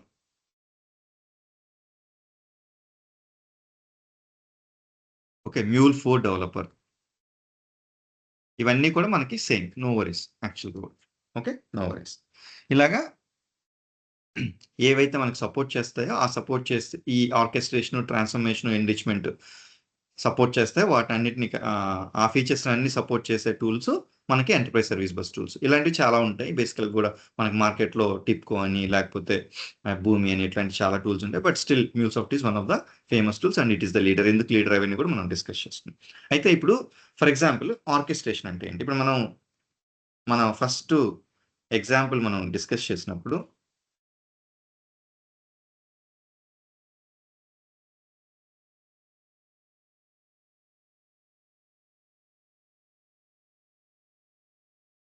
ఇక్కడ మీరు అబ్జర్వ్ చేస్తే చూడండి, అంటే ఫస్ట్ నేను ఇన్వెంటరీ మేనేజ్మెంట్కి వెళ్ళాలి. ఓకే, ఆ తర్వాత నేను సేల్స్ ఫోర్స్ సిఆర్ఎంకి వెళ్ళాలి, లేకపోతే తర్వాత బిల్లింగ్కి వెళ్ళాలి, తర్వాత డెలివరీకి వెళ్ళాలి, లేకపోతే ఫస్ట్ పేమెంట్కి వెళ్ళాలి, తర్వాత డెలివరీకి వెళ్ళాలి. నేను ఒక ఆర్డర్డ్ సీక్వెన్స్లో ఒక స్ట్రక్చర్డ్ ఫార్మాట్లో మనకి ఇది జరిగిన తర్వాత ఇది జరగాలి అని చెప్పి మొత్తం కూడా అదే ప్రాసెస్ని మనం ఆర్కెస్ట్రేషన్ అంటున్నాం అనమాట. For example like music example తీసుకున్నాం కదా ప్రీవియస్ సెషన్లో. ఇప్పుడు ఫర్ ఎగ్జాంపుల్ ఒక 5 ఇన్స్ట్రుమెంట్స్ ప్లే చేయాలి. ఆ 5 ఇన్స్ట్రుమెంట్స్ ప్లే చేసే పర్సన్స్ ఒకరితో కోఆర్డినేషన్ లేకుండా, సంబంధం లేకుండా ఎవరి పాటికి వాళ్ళు ఇన్స్ట్రుమెంట్ ప్లే చేస్తే అప్పుడు మ్యూజిక్ రాదు, నాయిస్ వస్తుంది. మధ్యలో ఒక ఆర్కెస్ట్రేటర్ ఉండి ఆయన నువ్వు ఈ టైంలో ఇది చేయి, నువ్వు ఈ టైంలో ఇది చేయి అని చెప్పి ఒకళ్ళకి మధ్యలో నిల్చొని ఇన్స్ట్రక్షన్స్ ఇస్తూ ఉంటాడు. Who is we call him as an orchestrator. అంటే ఆయన ఏం చెప్తాడు, టైమింగ్ యాక్చువల్గా ఇది నువ్వు ఇప్పుడు స్టార్ట్ చేయాలి, ఇది నువ్వు ఇప్పుడు స్టార్ట్ చేయాలని చెప్పి మొత్తం డీటెయిల్గా వాళ్ళకి సైన్స్ ద్వారా పాస్ చేస్తాడు అనమాట. అప్పుడేమవుద్ది, whenever there is a coordination with the help of this orchestrator, a nice music will be the output of that particular 5 musical instruments players నుంచి మనకు ఒక నైస్ మ్యూజిక్ వస్తుంది అనమాట. ద సేమ్ వే ఇక్కడ కూడా ఆర్కెస్ట్రేషన్ మన మ్యూల్సాఫ్ట్ tool ఏం చేస్తుంది, ఫస్ట్ ఇన్వెంటరీ మేనేజ్మెంట్కి వెళ్ళి చెక్ చేసుకుని స్టాక్ ఉంటేనే then it is going to get the addresses of that particular customer and addresses అన్ని డీటెయిల్స్, అకౌంట్ డీటెయిల్స్ తీసుకొని తర్వాత పేమెంట్ తీసుకొని, పేమెంట్ అయిపోయిన తర్వాత బిల్ జనరేట్ చేస్తుంది, బిల్ జనరేట్ అయిన తర్వాత డెలివరీ టీమ్కి పంపిస్తుంది. అంటే ప్రాపర్గా ఆర్కెస్ట్రేట్ చేస్తుంది అనమాట. That is called orchestration. తర్వాత ట్రాన్స్ఫర్మేషన్. ఇప్పుడు ఫర్ ఎగ్జాంపుల్ ఒక సిస్టము జేసన్లో ఇచ్చింది, ఇంకో సిస్టమ్కి ఎక్స్ఎంఎల్లో కావాలి, లేకపోతే జేసన్లోనే వేరే స్ట్రక్చర్ కావాలి. ఇలాంటివన్నీ కూడా మనం ట్రాన్స్ఫర్మేషన్స్ చేసుకోవచ్చు. ఎక్కడ మ్యూల్సాఫ్ట్ యూటిలైజ్ చేసుకుని with the help of data view. And enrichments, ఒక డేటా ఇచ్చాము, ఆ డేటాని యూటిలైజ్ చేసుకుని కొత్త డేటా ప్రొడ్యూస్ చేయడం. For example date of birth ఇచ్చినారు, ఏజ్ క్యాలిక్యులేట్ చేయాలి. ఓకే, డేట్ ఆఫ్ బర్త్ ఇచ్చారు, ఏజ్ క్యాలిక్యులేట్ చేయాలి. లేకపోతే ఒక 2 నేమ్స్ ఇచ్చారు, 2 నేమ్స్ కంకాటినేట్ చేసి ఒక ఫుల్ నేమ్ ఫామ్ చేయడం. ఇట్లాంటివి ఎన్రిచ్ చేయడం, ఉన్న డేటాని తీసుకొని ఇంకా ఎన్రిచ్ చేసి ఇంకా న్యూ డేటాని ప్రొడ్యూస్ చేసే ప్రాసెస్నే ఎన్రిచ్మెంట్ అంటారు. అది కూడా దేంట్లో చేయొచ్చు, డేటా వేవ్తో చేసేసేయచ్చు మ్యూల్సాఫ్ట్. ఓకే, ఇవన్నిటిని సపోర్ట్ చేసే టూల్ కాబట్టి దాన్ని అందుకని Mule ESB tool or MuleSoft ESB tool అని అంటున్నాం అనమాట. ఓకే, అర్థమైందండి క్లియర్గా? ఆర్కెస్ట్రేషన్, ట్రాన్స్ఫర్మేషన్, ఎన్రిచ్మెంట్ అంటే ఏమైనా డౌట్ ఉందా ఇక్కడ? Yes, sir. Clear. Okay.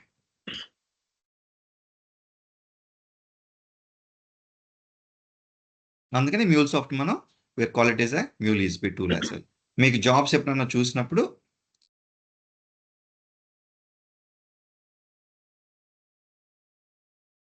MuleSoft అని ఉంటుంది, Mule ESB అని కూడా ఉంటుంది అన్నమాట. MuleSoft integration developer are Mule ESB developer ఇట్లాంటివన్నీ కూడా మొత్తం మనకి అవైలబిలిటీలో.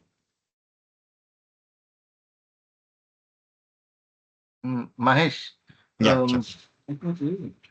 ఇప్పుడు రిక్వెస్ట్ మనం ఇక్కడ పంపించినప్పుడు ఆ request it is going to different states, right? So first it goes to some IM connector అన్నారు. Can you go back? అంటే ఐఎం కనెక్టర్ అంటే ఇన్వెంటరీ మేనేజ్మెంట్ కనెక్టర్. ఓకే, ఈ inventory management system whatever SAP no ఏదో ఉంటుంది కదా దానికి Salesforce connector. Okay, తర్వాత transform చేస్తుంది డేటాని, తర్వాత ఎన్రిచ్ చేస్తుంది. సో ఇక్కడ ఆర్కెస్ట్రేషన్ లో ఇంటర్నల్ స్టెప్స్ ట్రాన్స్ఫర్మేషన్ అంతే కదా. ఇవన్నీ ట్రాన్స్ఫర్మేషన్ చేయడం, లేకపోతే ఫస్ట్ దీనికి వెళ్ళడం, దీని తర్వాత దానికి వెళ్ళాలి, అది అయితేనే సక్సెస్ అయితే నెక్స్ట్ స్టెప్కి వెళ్ళాలి, ఇదంతా కూడా ఆర్కెస్ట్రేషన్ కదా. బి కనెక్టర్ అంటే అవేంటి? అంటే పేమెంట్ కనెక్టర్, ఈ పేమెంట్ రిలేటెడ్ దానికి కనెక్టర్ ఉంటే కనెక్టర్, లేకపోతే బి అంటే బిల్లింగ్ సంబంధించింది, డి అంటే డెలివరీ యాప్ సంబంధించింది. Excellent.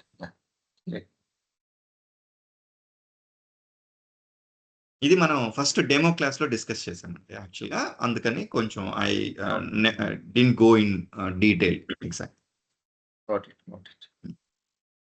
Okay, these are the things which MuleSoft will facilitate మనకి, అందుకని ESB టూల్ గా ప్రొవైడ్ చేస్తాం. Okay fine. సరే నెక్స్ట్ ఇది MuleSoft ఎకో సిస్టమ్ అండి. మనకు కావాల్సిన థింగ్స్ అన్ని కూడా మనం ఓవరాల్ గా చూస్తే ఇవి టచ్ చేస్తాము, వీటిలో మనం వర్క్ చేసుకుంటాం. అయితే జనరల్ గా ఇంకొక కాన్సెప్ట్ ఏంటంటే మనకి మోనోలిథిక్ అప్లికేషన్ అని, మైక్రో సర్వీసెస్ అని ఇట్లాగా చాలా టర్మినాలజీస్ వింటూ ఉంటాం మనం. ఓకే, మార్కెట్లో ఈ టర్మినాలజీస్ గురించి కూడా మనం కొద్దిగా అండర్స్టాండ్ చేసుకుంటే it will be very very easy for us. Exactly ఏంటంటే ఇప్పుడు జనరల్ గా మోనోలిథిక్ అంటే ఈ మైక్రో సర్వీసెస్ ఆర్కిటెక్చర్ వచ్చే ముందు మోనోలిథిక్ అప్లికేషన్ డెవలప్మెంట్ చేసేవాళ్ళు అనమాట బేసికల్ గా. ఓకే, మోనోలిథిక్ అప్లికేషన్ డెవలప్మెంట్ అంటే ఏంటి అని అంటే మొత్తం ఒక బిజినెస్ సర్వీస్ ఉందనుకోండి, ఆ సర్వీస్ మొత్తం యాక్చువల్గా కూడా దానికి సంబంధించిన ఫంక్షనాలిటీ మొత్తం ఒకే దాంట్లో డెవలప్ చేస్తారు. ఎగ్జాక్ట్లీ ఇప్పుడు ఫర్ ఎగ్జాంపుల్ ఇక్కడ నేను అబ్జర్వ్ చేస్తే collection of all business services into one application. ఇప్పుడు ఫర్ ఎగ్జాంపుల్ ఇక్కడ మీరు అబ్జర్వ్ చేస్తే లాగిన్ సర్వీస్ కానీ, ఓకే, పాస్వర్డ్ రీసెట్ కానీ, అయితే యూజర్ ఐడి రికవరీ కానీ, చెక్ బ్యాలెన్స్ కానీ, ఫండ్ ట్రాన్స్ఫర్, ఇప్పుడు బ్యాంకింగ్ అప్లికేషన్ తీసుకున్నాను. బ్యాంకింగ్ అప్లికేషన్కి ఒక 10 to 15 ఫంక్షనాలిటీస్ ఉన్నాయనుకున్నాం, అన్ని లేవు ఇంకా. ఫస్ట్కి ఇప్పుడే కొత్తగా నేను మొబైల్ అప్లికేషన్ స్టార్ట్ చేస్తున్నాను. ఆ మొబైల్ అప్లికేషన్ సంబంధించిన సర్వీసెస్ ఒక 10 ఫీచర్స్ కావాలి. ఆ 10 ఫీచర్స్ కలిపి నేను ఒకే అప్లికేషన్ రెడీ చేస్తాను. ఈ అప్లికేషన్లోనే మొత్తం ఫంక్షనాలిటీ ఉంటుంది. ఓకే, దాన్నే మోనోలిథిక్ అప్లికేషన్ అంటారు. ఈ మైక్రో సర్వీసెస్ ఆర్కిటెక్చర్ రాకముందు అన్నీ కూడా ఒకే అప్లికేషన్లో డెవలప్ చేసి మొత్తం డిప్లాయ్ చేసేవాళ్ళనమాట. ఇప్పుడు ఇక్కడ డిసడ్వాంటేజ్ ఏంటి?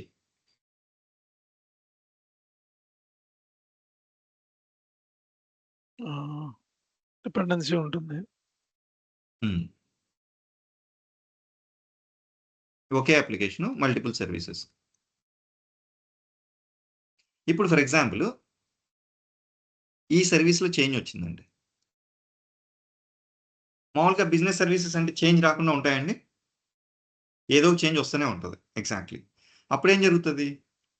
ఈ అప్లికేషన్ మొత్తం తీసుకొని ఈ చేంజ్ చేసి, ఓకే, ఈ చేంజ్ వల్ల వేరే సర్వీస్ ఏమైనా మళ్ళీ ఎఫెక్ట్ అవుతుందా లేదో చెక్ చేసుకొని, అంతా టెస్ట్ చేసుకొని, అంత ప్రాపర్గా మళ్ళీ ఈ చేంజ్ని మనం డిప్లాయ్ చేయాలి. ఈ డిప్లాయ్ చేసే టైంలో ఈ సర్వీస్ ఒక్కటే డౌన్లో ఉంటుందా, రెస్ట్ అదర్ సర్వీసెస్ కూడా డౌన్లో ఉంటాయా? మొత్తం డౌన్లో ఉంటాయి. మొత్తం డౌన్లో ఉంటాయి. అంటే ఏంటి, ఒక సర్వీస్ డౌన్లో ఉంటే ఇంకా కొరవై కూడా పనిచేయవు మళ్ళీ. లేదు, ఒక సర్వీస్ చేంజ్ ఉంటే మళ్ళీ ఇంకొక సర్వీస్ మీద ఇంపాక్ట్ ఎక్కువ ఉండేదానికి స్కోప్ ఉంటుంది అన్నమాట. ఓకే, ఇలాంటివన్నీ జరుగుతూ ఉంటాయి. సరే, ఈ రోజు ఒక 10 సర్వీసెస్ ఉన్నాయి, ఇది ఒక డిసడ్వాంటేజ్. ఫర్ ఎగ్జాంపుల్ ఈ రోజు ఒక 10 సర్వీసెస్ ఉన్నాయి, రేపు ఒక 20 సర్వీసెస్ అయినాయి, అప్పుడు ఈ అప్లికేషన్ అంతా హెవీ అయిపోద్ది. హెవీ అయ్యే కొద్ది రెస్పాన్స్ టైం ఫాస్ట్గా ఉంటుందా, స్లోగా ఉంటుందా? స్లో. ఆబ్వియస్లీ. ఇప్పుడు మనకి ఒక కార్లో ఎక్కువ లగేజ్ వేసేసి ఎక్కువ మంది పీపుల్ కూర్చుంటే మైలేజ్ తక్కువ ఇస్తుందా, ఎక్కువ ఇస్తుందా అండి కంపారిటివ్లీ ఇద్దరు ముగ్గురు వెళ్ళేటప్పుడు? Slightly obviously there'll B a difference ఖచ్చితంగా. అదేముంది స్లైట్లీ అనుకుంటారు మనకి. ఇప్పుడు ఫర్ ఎగ్జాంపుల్ స్లైట్లీ అని డిఫరెన్స్ ఉంటే ఇప్పుడు ఈ కామర్స్ సైట్స్లో మిల్లీ సెకండ్స్లో డిఫరెన్స్ ఉంటేనే they lose crores of business యాక్చువల్గా కూడా, స్పీడ్ తక్కువ ఉంటే. అలాంటప్పుడు కొంచెం మిల్లీ సెకండ్స్లో ఎక్కువ టైం డిఫరెన్స్ ఉందనుకోండి, అప్పుడు ఏమవుతుంది problem? They lose lot of business. So it's very important that response time is also very very important. It should be very faster అనమాట. ఓకే, ఒక రిక్వెస్ట్ వచ్చింది, ఆ రెస్పాన్స్ ఎంత ఫాస్ట్గా మనం పంపించగలిగితే అంత better. Exact. Fine, done. Now ఇలాంటివి ఇప్పుడు ఇది ఎక్కువైంది, ఆబ్వియస్లీ ఏంది, రెస్పాన్స్ టైం పెరిగిపోతుంది. అది కూడా ఒక డిసడ్వాంటేజే కదా. ఇలాంటివన్నీ కూడా మనకి డిసడ్వాంటేజెస్ ఉండడం వల్ల ఇండస్ట్రీ ఎక్స్పర్ట్స్ అందరూ కూర్చొని ఏం చేశారంటే they came up with a solution called micro services. Exactly. Okay, ఆ మైక్రో సర్వీస్ అంటే ఏంటి, అలాగేంటి అనేది చూద్దాం. అయితే అడ్వాంటేజెస్, ఇప్పుడు డిసడ్వాంటేజెస్ ఆఫ్ మోనోలిథిక్ వెళ్ళే ముందు ఎగ్జాక్ట్లీ అడ్వాంటేజెస్ చూద్దాం. Simple to develop obviously. ఎందుకని? అన్నిగలిపి ఒక దాంట్లో ఉన్నాయి. ఇనిషియల్గా డెవలప్ చేసేటప్పుడు చాలా సింపుల్గా ఉంటుంది, కానీ కాంప్లెక్సిటీ పెరిగే కొద్దీ, టైం పెరిగే కొద్దీ కాంప్లెక్సిటీ పెరుగుద్ది. ఓకే, అండ్ అన్ని ఒకే దగ్గర ఉన్నాయి కాబట్టి సింపుల్గా ఒకే అప్లికేషన్లో చేస్తాం, faster to develop. Okay, multiple applications ఉండేటప్పుడు ఏమవుద్ది, మల్టిపుల్ అప్లికేషన్స్ దానికి ఇన్ఫ్రాస్ట్రక్చర్ అన్నీ కావాల్సి వస్తుంది కాబట్టి కొంచెం స్లో ఉంటుంది. బట్ స్టిల్ ఇదైతే ఏంటి, మనకి ఫాస్ట్గా డెవలప్మెంట్ అవుతుంది. Easy to test, easy to deploy. Easy to test అని, ఈజీ టు డిప్లాయ్ అని ఎందుకంటాను? ఇనిషియల్ డేస్లో అలా ఉంటుంది. కాంప్లెక్సిటీ పెరిగే కొద్దీ, టైం పెరిగే కొద్దీ అప్పుడు పెరుగుద్ది complexity or toughness. Exactly. Okay, so ఇవన్నీ అడ్వాంటేజెస్ ఇనిషియల్ డేస్లో. తర్వాత చూడండి, కాంప్లెక్సిటీ ఇంక్రీజెస్ విత్ టైం. ఎందుకని? ఫంక్షనాలిటీస్, అప్లికేషన్స్ ఎక్కువ పెరిగే కొద్దీ ఆబ్వియస్లీ ప్రాబ్లమాటిక్ సినారియోస్ క్రియేట్ అవుతూ ఉంటుంది. Difficult to understand. కాంప్లెక్సిటీ పెరిగే కొద్దీ ఆబ్వియస్లీ మనకి డిఫికల్టీ కూడా పెరుగుద్దిగా, అండర్స్టాండ్ చేసుకున్నాం. హ్యూజ్ అప్లికేషన్ అయిన తర్వాత రెస్పాన్స్ స్లోగా వస్తుంది. Deploy entire application even for a small update, make even other services not working. Other services కూడా వర్క్ అవ్వవు. Non reliable. ఇప్పుడు ఒక 10 సర్వీసెస్ ఉన్నాయండి ఒక అప్లికేషన్లో ఫర్ ఎగ్జాంపుల్. ఈ 10 సర్వీసెస్ ఏది చేంజ్ వచ్చినా కానీ అన్ని అప్లికేషన్స్ ఇంపాక్ట్ అవుతున్నాయి, ఇక్కడ అన్ని సర్వీసెస్ ఇంపాక్ట్ అవుతున్నాయి. అందుకనే ఇప్పుడు 10 అంటే ఏదో ఒక టైంలో ఏదో ఒక దానికి అవసరం వస్తూనే ఉంటుంది, ఏదో దాంట్లో చేంజ్ వస్తూనే ఉంటుంది. మనం ఒక ఫస్ట్ ఈ సర్వీస్కి చేంజ్ చేసాం ఈరోజు, రేపు ఈ సర్వీస్కి చేంజ్ వచ్చింది, ఎల్లుండి ఈ సర్వీస్కి చేంజ్ వచ్చింది. అప్పుడు ఆటోమేటిక్లీ ఏంది, ప్రతిసారి అప్లికేషన్ మొత్తం డిప్లాయ్ చేయాల్సి వస్తుంది. ఓకే, అప్పుడు రిలయబిలిటీ కూడా తగ్గిపోతుంది. అందుకని నాన్ రిలయబుల్ అంటున్నాను. మళ్ళీ నెక్స్ట్ డిపెండెంట్. ఇప్పుడు ఇది డిప్లాయ్ చేసేటప్పుడు మళ్ళీ ఇది అప్లికేషన్ మొత్తం డిపెండెంట్, ఇది డిప్లాయ్ చేసేటప్పుడు ఇదంతా అప్లికేషన్ అంతా డిపెండెంట్. సో ఇవన్నీ కూడా డిసడ్వాంటేజెస్. సో అందుకని ఏం చేస్తాము, ఇవన్నీ కాదు, ఒక ఆర్కిటెక్చర్ తీసుకొచ్చుకొని, మైక్రో సర్వీస్ ఆర్కిటెక్చర్ తీసుకొచ్చుకొని దాన్ని ఫాలో అయితే బాగుంటుందని చెప్పి దాన్ని ఫాలో అవ్వడం స్టార్ట్ చేస్తాం. Okay, micro services. ఇప్పుడు నేనేం చెప్పాను, మల్టిపుల్ ఫంక్షనాలిటీస్ ఒకే దాంట్లో పెట్టేసి డెవలప్ చేస్తున్నాను. అలా కాకుండా ఇప్పుడు ఆ 5-6 సర్వీస్ ఉన్నాయి అనుకోండి. ఈ 5-6 సర్వీస్ని ఒక్కొక్క దాన్ని ఒక్కొక్క సర్వీస్ లాగా, ఇది ఒక సర్వీస్ 1 అని, ఇది ఒక సర్వీస్ 2 అని, ఒకవేళ ఇది సర్వీస్ 3 అని, ఇది ఒక సర్వీస్ 4 అని, ఒక 5 సర్వీస్ అనుకోండి, ఒక సర్వీస్ 5 అని, ఇలాగా దేనికి దానికి సపరేట్ చేసుకొని, బ్రేక్ చేసుకొని రెడీ చేయడమే మైక్రో సర్వీసెస్ ఆర్కిటెక్చర్. అంతే సింపుల్. ఏంటండి, ఒక పెద్ద ప్రాసెస్ ఉంది, ఆ పెద్ద ప్రాసెస్ని మీనింగ్ఫుల్గా బ్రేక్ చేసి రెడీ చేయడమే మైక్రో సర్వీసెస్ ఆర్కిటెక్చర్. అయితే దీన్ని మనం ఏపీఐ దాంట్లోకి లేకపోతే మ్యూల్సాఫ్ట్ ఎకో సిస్టంలోకి ఎలా ఇంప్లిమెంట్ చేసుకుంటాం అనేది అనదర్ ఫ్యూ మినిట్స్లో will try to see it exactly. Okay, another few మినిట్స్లో. బట్ సింపుల్గా చెప్పాలంటే విషయం ఏంటంటే, split the entire project into smaller processes or smaller meaningful process. ఏది ఇష్టం వచ్చినట్టు చేయకూడదు. ఎగ్జాక్ట్లీ. అండ్ ఆ తర్వాత ఆ స్మాల్ ప్రాసెస్ని ఒక్కొక్క బిజినెస్ సర్వీస్గా మనం క్రియేట్ చేసుకొని, ఒక ప్రాజెక్ట్ లాగా, ఒక అప్లికేషన్ లాగా క్రియేట్ చేసుకొని, దాన్ని మళ్ళీ వాటికి కమ్యూనికేషన్ అవసరం అనుకోండి. For example service 1 to service 2 communication అవసరం ఉంటే చేస్తాం, సర్వీస్ 1 to 5 అంటే అవసరం. అప్పుడు అలాగ చేసుకొని will be establishing a proper microservices architecture in our organisation. Exactly. సింపుల్గా చెప్పాలంటే పెద్ద ప్రాసెస్ని బ్రేక్ చేసి స్మాలర్ ప్రాసెసెస్గా స్మాలర్ ప్రాజెక్ట్స్గా చేయడాన్ని మైక్రో సర్వీసెస్ ఆర్కిటెక్చర్ అంటారు. దీనివల్ల అడ్వాంటేజెస్ ఏంటి? బేసికల్గా మనం పెద్ద ప్రాసెస్ని స్మాల్ పీసెస్గా చేసాం కాబట్టి కొంచెం కాంప్లెక్సిటీ తక్కువ ఉంటుంది. అందుకని మనకి ఈజీగా అర్థమయ్యేదానికి స్కోప్ ఉంటుంది. డెవలప్ ఫాస్టర్ అన్నాను. అదేంటంటే మీరు డెవలప్ ఫాస్టర్ అని రాశారు. ఒక సర్వీస్ బదులు ఇక్కడ మనం చాలా సర్వీసెస్ చేస్తుంటే డెవలప్ ఫాస్టర్ అని ఎలా చెప్తారు? స్లో డెవలప్మెంట్ అవద్దు కదా అంటే జనరల్గా ఏమవుద్దంటే ఈ మైక్రో సర్వీసెస్ ఆర్కిటెక్చర్ వల్ల రీయూజబిలిటీ ఉన్న కాంపోనెంట్స్ని చాలా వరకు డెవలప్ చేస్తాం అనమాట. అంటే ఒక బిజినెస్ ఫంక్షనాలిటీకి ఏదైనా ఒకటి రెడీ చేసామంటే అది చాలా దగ్గర రీయూజ్ చేసుకునేదానికి స్కోప్ ఉంటుంది. ఆ రీయూజ్ చేసుకునేదానికి స్కోప్ ఉన్నప్పుడు ఇనిషియల్ డేస్లో కొంచెం స్లోగా ఉన్న డెవలప్మెంట్ ఒక 3 to ఎప్పుడు కూడా ఆర్గనైజేషన్స్ ప్లాన్ అంతా ఎలా ఉంటుందంటే 3 to 5 years ప్లాన్ ఉంటుంది అనమాట. ఈ 3 to 5 yearsలో చాలా రీయూజబిలిటీ అసెట్స్ ఉన్నప్పుడు కొత్త ఫంక్షనాలిటీ ఏదైనా చేసినప్పుడు ఉన్న వాటిని యూటిలైజ్ చేసుకొని కొత్తది డెవలప్ చేసేటప్పుడు చాలా ఫాస్ట్గా డెవలప్ చేసేసేవచ్చు అనమాట. అందుకని ఆ కాంటెక్స్ట్ యూటిలైజ్ చేసుకొని we can develop faster with the help of microservices అని చెప్తున్నాను. ఓకే. తర్వాత easy to understand because you broke them into multiple meaningful processes. తర్వాత ఈజీ టు మేనేజ్. అంతే కదా, బ్రేక్ చేసాం కాబట్టి మేనేజ్ చేసుకోవడం కూడా ఈజీ. రీయూజబిలిటీ కూడా వస్తుంది.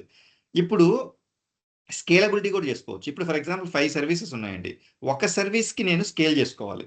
ఇప్పుడు ఒక సర్వీస్కి చేస్తారు. అదే మీకు మోనోలిథిక్ అప్లికేషన్లో అయితే ఒక సర్వీస్ కావాలన్నా అన్నీ ఒకే దాంట్లో ఉన్నాయి కాబట్టి మీరు స్కేల్ చేయాలంటే ఏం చేయాలి? కంపల్సరీగా కూడా మొత్తం అంత అప్లికేషన్కి మెమరీ CPU అంతా కూడా కెపాసిటీ పెంచాలి. ఇక్కడ ఏంటి 5 సర్వీసెస్లో దేనికి అవసరం దానికి ఒకటే పెంచుకుంటారు.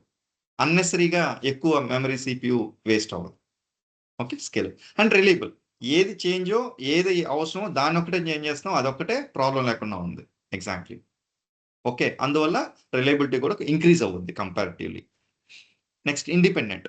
ఇప్పుడు ఒక్కొక్కసారి 5 సర్వీసెస్లో ఒకటి చేంజ్ చేస్తాం, దాంతో వేరే వాటికి అసలు సంబంధం లేదనుకోండి, అసలు వేరే ఇంపాక్ట్ అవ్వవు కదా. ఎగ్జాక్ట్లీ. అలాంటి సిచ్యువేషన్స్లో కూడా మనకి ఇండిపెండెంట్గా అయ్యేదానికి ఉంటుంది. డిపెండెన్సీ మనకి మినిమల్ డిపెండెన్సీ ఉంటుంది. మరి మనకి మోనోలిథిక్లో ఉన్నంత డిపెండెన్సీ ఇక్కడ తక్కువ ఉంటుంది అనమాట. Impact. These are the advantages. ఒక డిసడ్వాంటేజెస్ ఏంటి? ఇంపాక్ట్ తక్కువ ఉంటుందా, డిపెండెన్స్ తక్కువ ఉంటుందా అండి? ఏంటండి? అర్థం కాదు. ఇంపాక్ట్ అంటే ఇప్పుడు one service hall service dependency ఉంటే ఇంపాక్ట్ తక్కువ ఉంటుంది దీంట్లో. అంతే కదా, తక్కువ ఉంటుంది కదా కంపారిటివ్లీ దాంతో పోల్చుకుంటే. అక్కడ ఏంటి కంపల్సరీగా ఈ సర్వీస్లో చేంజ్ ఉన్నా మొత్తం తీసుకెళ్ళి డిప్లాయ్ చేయాలి. డిపెండెంటే కదా ఖచ్చితంగా కూడా అదర్ సర్వీసెస్ కూడా కంపల్సరీగా. అలాగా ఇండిపెండెంట్ అని చెప్తున్నా. ఒకవేళ ఇప్పుడు దీంట్లో చేంజ్ చేశాను, ఇంకొక అప్లికేషన్లో కూడా చేంజ్ వస్తుంది, అలాంటి డిపెండెన్సీ కూడా కంపారిటివ్లీ తక్కువ ఉంటుంది అని చెప్తాను. So it's easy to develop. So అంటే మనకి ఏంటంటే it is independent development, independent deployment and easy to scale and easy to manage and language agnostic. అవును. లాంగ్వేజ్ అగ్నాస్టిక్ అనేది మళ్ళీ again that's a different thing. Exactly. Okay. Language అంటే మీరు ఇప్పుడు for example మీరు జావాలో చేశారు, దాన్ని తీసుకెళ్ళి పైథాన్లో డిప్లాయ్ చేయాలంటే ఎట్లా అవుద్ది? లాంగ్వేజ్ అగ్నాస్టిక్ కాదు కదా. ఓకే. అలా అనకూడదు. ఇప్పుడు మనం చేసింది ఏం చేస్తున్నాం? సింపుల్ చెప్పాలంటే ఒక పెద్ద ప్రాసెస్ని స్మాల్ ప్రాసెసెస్గా డివైడ్ చేసి దాన్ని మీనింగ్ఫుల్గా డెవలప్ చేస్తాం అంతే. అవును. అలా చేసినప్పుడు multiple modules, multiple different programming language use చేయొచ్చు కదా మనం. అదే చేసుకోవచ్చు అండి. అలా ఎందుకు చేస్తారు? ఇప్పుడు మీరు ఫర్ ఎగ్జాంపుల్ నా క్వశ్చన్ ఏంటంటే, ఇప్పుడు ఒక ఆర్గనైజేషన్ ఉందండి. ఆర్గనైజేషన్లో ఆల్రెడీ మ్యూల్సాఫ్ట్ ఇన్ఫ్రాస్ట్రక్చర్ ఉంది. ఓకే. మొత్తం రెడీ చేస్తున్నారు ఇంటిగ్రేషన్స్ అంతా కూడా. మొత్తం మ్యూల్సాఫ్ట్ లో రెడీ చేసేదానికి చూస్తారా? మ్యూల్సాఫ్ట్, జావా, నేను జావా పర్స్పెక్టివ్ లో మాట్లాడుతున్నా. ఓకే. జావా కూడా చెప్తున్నాను. ఇప్పుడు జావా ఆల్రెడీ ఉంది యాక్చువల్గా. ఓకే. మంచి టీం ఉంది, స్ట్రాంగ్ టీం ఉంది, అది చేయగలిగే కెపాసిటీ ఉంది. అలాంటప్పుడు మ్యూల్సాఫ్ట్కి వెళ్ళలేదు కదా. లేదు, కొన్ని సిచ్యువేషన్స్ లో అంటే కొన్ని కాంప్లెక్స్ సర్వీసెస్ ఉంటాయి, అలాంటివన్నీ జావాలో చేసుకుంటారు. ఈజీ టు మీడియం అని మ్యూల్సాఫ్ట్ లో చేసుకుంటారు. ఓకే. అలా హైబ్రిడ్ స్ట్రాటజీ కూడా ఫాలో అవుతారు అన్నమాట. అంటే లేదు ఇప్పుడు పెద్ద ఆర్గనైజేషన్ అంటే మల్టిపుల్ డిపార్ట్మెంట్స్ ఉన్నాయి. ఆ డిపార్ట్మెంట్ వాళ్ళు నాకు వద్దురా బాబు నేను జావాలోనే ఉన్నాను, నేను I don't no to touch it, ఆ జావాలోనే ఉంటానంటే కొత్తవన్నీ MuleSoft లో చేస్తారు. ఓకే, ఇట్ డిపెండ్స్ అన్నమాట బేసిక్లీ. సరే, డిసడ్వాంటేజెస్ ఆఫ్ మైక్రోసాఫ్ట్. అంటే చెప్పండి. అంటే అంటే ఇప్పుడు దీంట్లో డిపెండెన్సీ ఉంటే దీంట్లో కూడా మనకి డౌన్ టైమ్ మీద మినిమల్ ఇంపాక్ట్ ఉంటుంది ఉంటుంది కదండి. మినిమల్ ఉంటుంది. It's okay. Not like monolithic లో ఉన్నంత ఉండదు కదా బేసికల్ గా. ఓకే. అంటే కాకపోతే దీంట్లో మనం మల్టిపుల్ సర్వీసెస్ చేస్తున్నాం కాబట్టి ఇంపాక్ట్ తక్కువ ఉంటుంది అంతే కదా. దాంట్లో మనం ఒకే దాంట్లో అన్ని చేస్తాం కాబట్టి ఇప్పుడు Yeah. లాగిన్ ఫంక్షనాలిటీ వచ్చినా ఫర్గట్ పాస్వర్డ్ పని చేయదు యాక్చువల్గా కూడా.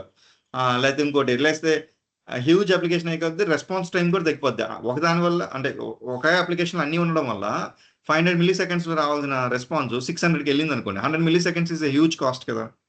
Yes, yes. అలాగే Okay. ప్రతి సరే, దీంట్లో డిసడ్వాంటేజెస్ ఏంటి అంటే మీరు ఒక సర్వీస్ బదులు ఎన్ని సర్వీసెస్ చేశారంటే ఇప్పుడు మనం ఫర్ ఎగ్జాంపుల్ ఒక అప్లికేషన్ బదులు ఎన్ని సర్వీసెస్ చేశారు, ఒక ఎగ్జాంపుల్ తీసుకుని మనం 5 తీసుకున్నాం కదా. ఇక్కడ ఒక్కొక్కటి ఒక్కొక్క సర్వీస్ లాగా చేయాల్సి వస్తుంది. అప్పుడు దానికి ఒక మినిమం మెమరీ, మినిమం CPU అన్ని అసైన్ చేయాలా. ఒకే అప్లికేషన్ అయితే ఏమవుద్ది, కంపారిటివ్లీ తక్కువ తీసుకుంటుందా. ఓకే, అలాంటప్పుడు ఎక్కువ మెమరీ, అది ఎక్కువ కెపాసిటీ కావాలనుకున్నప్పుడు VCore అంటారు MuleSoft లో. ఇది VCore అంటారు. ఈ VCore ఎక్కువ కన్జ్యూమ్ చేస్తుంది ఏది మైక్రో సర్వీసెస్ ఆర్కిటెక్చర్ లో. అప్పుడు VCore ని బట్టి MuleSoft చార్జ్ చేస్తారు కాబట్టి ఆబ్వియస్లీ VCore ఎక్కువ అయ్యే కొద్దీ కాస్ట్ ఎక్కువ పెరుగుద్ది. ఓకే, కాస్ట్ ఎక్కువ పెరుగుద్ది అనమాట. అంటే మైక్రో సర్వీస్ ఆర్కిటెక్చర్ మనం ఇంప్లిమెంట్ చేసేదానికి కొంచెం కాస్ట్లీ, అన్లెస్ దాన్ని బాగా ప్రాపర్గా యూటిలైజ్ చేసుకోకుండా మీరు ర్యాండమ్గా ఇష్టం వచ్చినట్టు చేసేస్తే. తర్వాత ఇప్పుడు ఫర్ ఎగ్జాంపుల్ ఈ సర్వీసెస్ ఉన్నాయి, ఈ సర్వీస్తో మళ్ళీ ఈ సర్వీస్కి కమ్యూనికేషన్ అవసరం, ఈ సర్వీస్కి అవసరం, లేకపోతే ఈ సర్వీస్తో అవసరం. అంటే మళ్ళీ దానికి మనం కమ్యూనికేషన్ ఎస్టాబ్లిష్ చేయాలి. ఎందుకని, ఇది సపరేట్ అప్లికేషన్, ఇది సపరేట్ అప్లికేషన్, ఇది సపరేట్ అప్లికేషన్, ఇది సపరేట్ అప్లికేషన్, ఇది సపరేట్ అప్లికేషన్. ఒకవేళ ఒకదాంతో ఒకటి కమ్యూనికేషన్ కావాలంటే మళ్ళీ వాటికి మధ్యలో మళ్ళీ కమ్యూనికేషన్ ఎస్టాబ్లిష్ చేయాలి. అదే ఒకే ప్రోగ్రామ్లో ఒకే అప్లికేషన్లో ఉంటే ఏంటి, లోపల కమ్యూనికేట్ చేసుకుంటాయి కదా, నో ప్రాబ్లం కదా. సపరేట్గా మనం చేయాల్సిన అవసరం లేదు, అక్కడ ఒక చిన్న లాజిక్ రాస్తే సరిపోద్ది అంతే. కానీ ఇక్కడేమో మళ్ళీ సపరేట్గా మనం దానికి కొంచెం డిఫరెంట్గా ఇంప్లిమెంట్ చేయాల్సిన అవసరం ఉంటుంది. తర్వాత ఇప్పుడు ఫర్ ఎగ్జాంపుల్ దీనికి నేను ఏదన్నా సర్వీస్ మొత్తం చేంజ్ అయ్యే విధంగా చేశాను అనుకోండి, అప్పుడు దీని ఇంపాక్ట్ దీని మీద ఉంటుంది, దీని ఇంపాక్ట్ ఫర్ ఎగ్జాంపుల్ దీనికి కూడా ఉందనుకోండి, ఇది కూడా ఉంటుంది. అప్పుడు అలాంటి ఇంపాక్ట్ కూడా మనం బాగా ప్రాపర్గా అనలైజ్ చేయాల్సి వస్తుంది. అది మోనోలిథిక్ అయినా చేయాల్సి వస్తుంది, ఇక్కడైనా చేయాల్సి వస్తుంది. బట్ ఇది కూడా ఒక డిసడ్వాంటేజ్గా ఇక్కడ చెప్తున్నాం మైక్రో సర్వీసెస్. ఓకే, అంటే ఒకదాంతో ఒకటి కమ్యూనికేట్ చేసుకునేదానికి ఎక్స్ట్రాగా మనం స్పెండ్ చేయాల్సి వస్తుంది. అండ్ ఇన్ఫ్రాస్ట్రక్చర్ ఎక్కువ ఖర్చు అవుతుంది మనకి ఇక్కడ. అండ్ ఒక దాంట్లో ఏదైనా మేజర్ ఇంపాక్ట్ ఉంటే కొరవ దాంట్లో కూడా మేజర్ ఇంపాక్ట్ ఉండేదానికి స్కోప్ ఉంటుందని చెప్తున్నాను. ఓకే, ఇది మైక్రో సర్వీసెస్లో డిసడ్వాంటేజ్. అయితే ఈ ప్రాక్టీస్ ఎలా అయిపోయిందంటే ప్రతి దాన్ని మోనోలిథిక్లో చేయగలిగే దాన్ని కూడా మైక్రో సర్వీసెస్లో చేస్తున్నారు చాలా మంది. That's a very bad practice. Architect అనే వాళ్ళు ఏం చేయాలంటే దీనికి నిజంగా మైక్రో సర్వీసెస్ ఆర్కిటెక్చర్ ఈ పర్టికులర్ బిజినెస్ ఫంక్షనాలిటీకి లేకపోతే ఈ పర్టికులర్ ఆర్గనైజేషన్కి అవసరమా లేదా లేకపోతే ఏంటిని ప్రాపర్గా అనలైజ్ చేసిన తర్వాతే చేయాలి. లేకపోతే కాస్ట్ చాలా ఎక్కువ అయిపోద్ది మైక్రో సర్వీసెస్ ఆర్కిటెక్చర్లో. ఎందుకని, ఇన్ఫ్రాస్ట్రక్చర్ ఎక్కువ కావాలి, నెంబర్ ఆఫ్ సర్వీసెస్ ఎక్కువ ఉంటాయి, నెంబర్ ఆఫ్ ప్రాజెక్ట్స్ ఎక్కువ ఉంటాయి, నెంబర్ ఆఫ్ అప్లికేషన్స్ ఎక్కువ ఉంటాయి. ఎక్కువ ఉన్నప్పుడు ఆబ్వియస్లీ అన్నీ కూడా పెరిగిపోతుంది అన్నమాట కాస్ట్. అందుకని ఇప్పుడు ఉన్న పరిస్థితులు ఏం చేస్తున్నారంటే ఇప్పుడు ఒక 5 years బ్యాక్ వరకు కూడా ఎక్కువగా ప్రతి చిన్నదానికి కూడా మైక్రో సర్వీస్ ఆర్కిటెక్చర్ ఇంప్లిమెంట్ చేసేవాళ్ళు. ఇప్పుడు కొన్ని బిజినెస్ ఫంక్షనాలిటీస్ని వాళ్ళు చెక్ చేసి అది కొంచెం ఏదైనా ఐసోలేటెడ్గా ఉండి ఇది దీనివల్ల మనకు రీయూజబిలిటీ లేదు లేకపోతే ఇలాంటివి లేవు అనుకున్నప్పుడు వాటిని మోనోలిథిక్లోకి వెళ్ళిపోతున్నారు అనమాట. ఓకే, ఇప్పుడు హైబ్రిడ్ అప్రోచ్ ఫాలో అవుతున్నారు. కొన్నిటికి మోనోలిథిక్, కొన్నిటికి మైక్రో సర్వీసెస్ ఆర్కిటెక్చర్. సో ఇదంతా కూడా ఎవరు డిసైడ్ చేస్తారు, the enterprise level architect, project level architect, team leads వీళ్ళందరూ కూర్చొని డిస్కస్ చేసుకుని they will come to a conclusion. అందువల్ల ఇది మనకు మినిమం ఐడియా ఉంటే చాలు, మనమేమి వెళ్ళి మనం సొల్యూషన్ డిజైన్ చేయం కాబట్టి. బట్ ఫర్దర్ ఒక నెక్స్ట్ MuleSoft నేర్చుకుని మనం లోపలికి ఎంటర్ అయిన తర్వాత ఒక few yearsలో then you will be again designing the solution and all. At that point of time, you will be coming into picture. Exactly. అంటే ఇక్కడ ఇప్పుడు డిపెండెన్సీ సేమ్ ఉంటే సారీ ఇప్పుడు డిపెండెన్సీ ఉంటే బోత్ ఆర్ సేమ్ కదండి, మోనోలిథిక్ అండ్ మైక్రో రెండు same కదండి impact అయితే డిపెండెన్సీ ఉంటే. ఉంటే అంతే కదా. బేసికల్లీ అంటే కానీ అక్కడ ఏంటి అన్ని సూపర్ ప్యాక్ అయిపోయి ఉన్నాయి కాబట్టి ప్రతిదానికి చెక్ చేసుకోవాల్సిన అవసరం ఉంటుంది. ఇక్కడ నాకు క్లియర్గా ఐడియా ఉంటుంది దేని మీద ఇంపాక్ట్ ఉంటుందని. ఓకే, ఓన్లీ డిపెండెన్సీ ఉంటే మాత్రం మిగతా అన్ని అంటే దానికి సేమ్, మోనోలిథికల్ సేమ్, అంటే దీంట్లో సేమ్ ఇంపాక్ట్ సేమ్, బట్ మిగతా రెస్పాన్స్ అవి కొంచెం ఫాస్ట్ ఉంటాయి. ఓకే ఓకే సరే, ఇప్పుడు మ్యూల్సాఫ్ట్లో ఎలా చేస్తాం ఇది అనేది ఇంపార్టెంట్. ఓకే, దానికి మ్యూల్సాఫ్ట్ ఏం చేశాడంటే మైక్రో సర్వీసెస్ ఆర్కిటెక్చర్ని మన ఏపీఐస్ డెవలప్మెంట్లోకి ఎలాగా ఇంబైబ్ చేయాలి అనే దానికి ఏపీఐ లెడ్ కనెక్టివిటీ అనే ఒక అప్రోచ్ చెప్పాడు వాడు.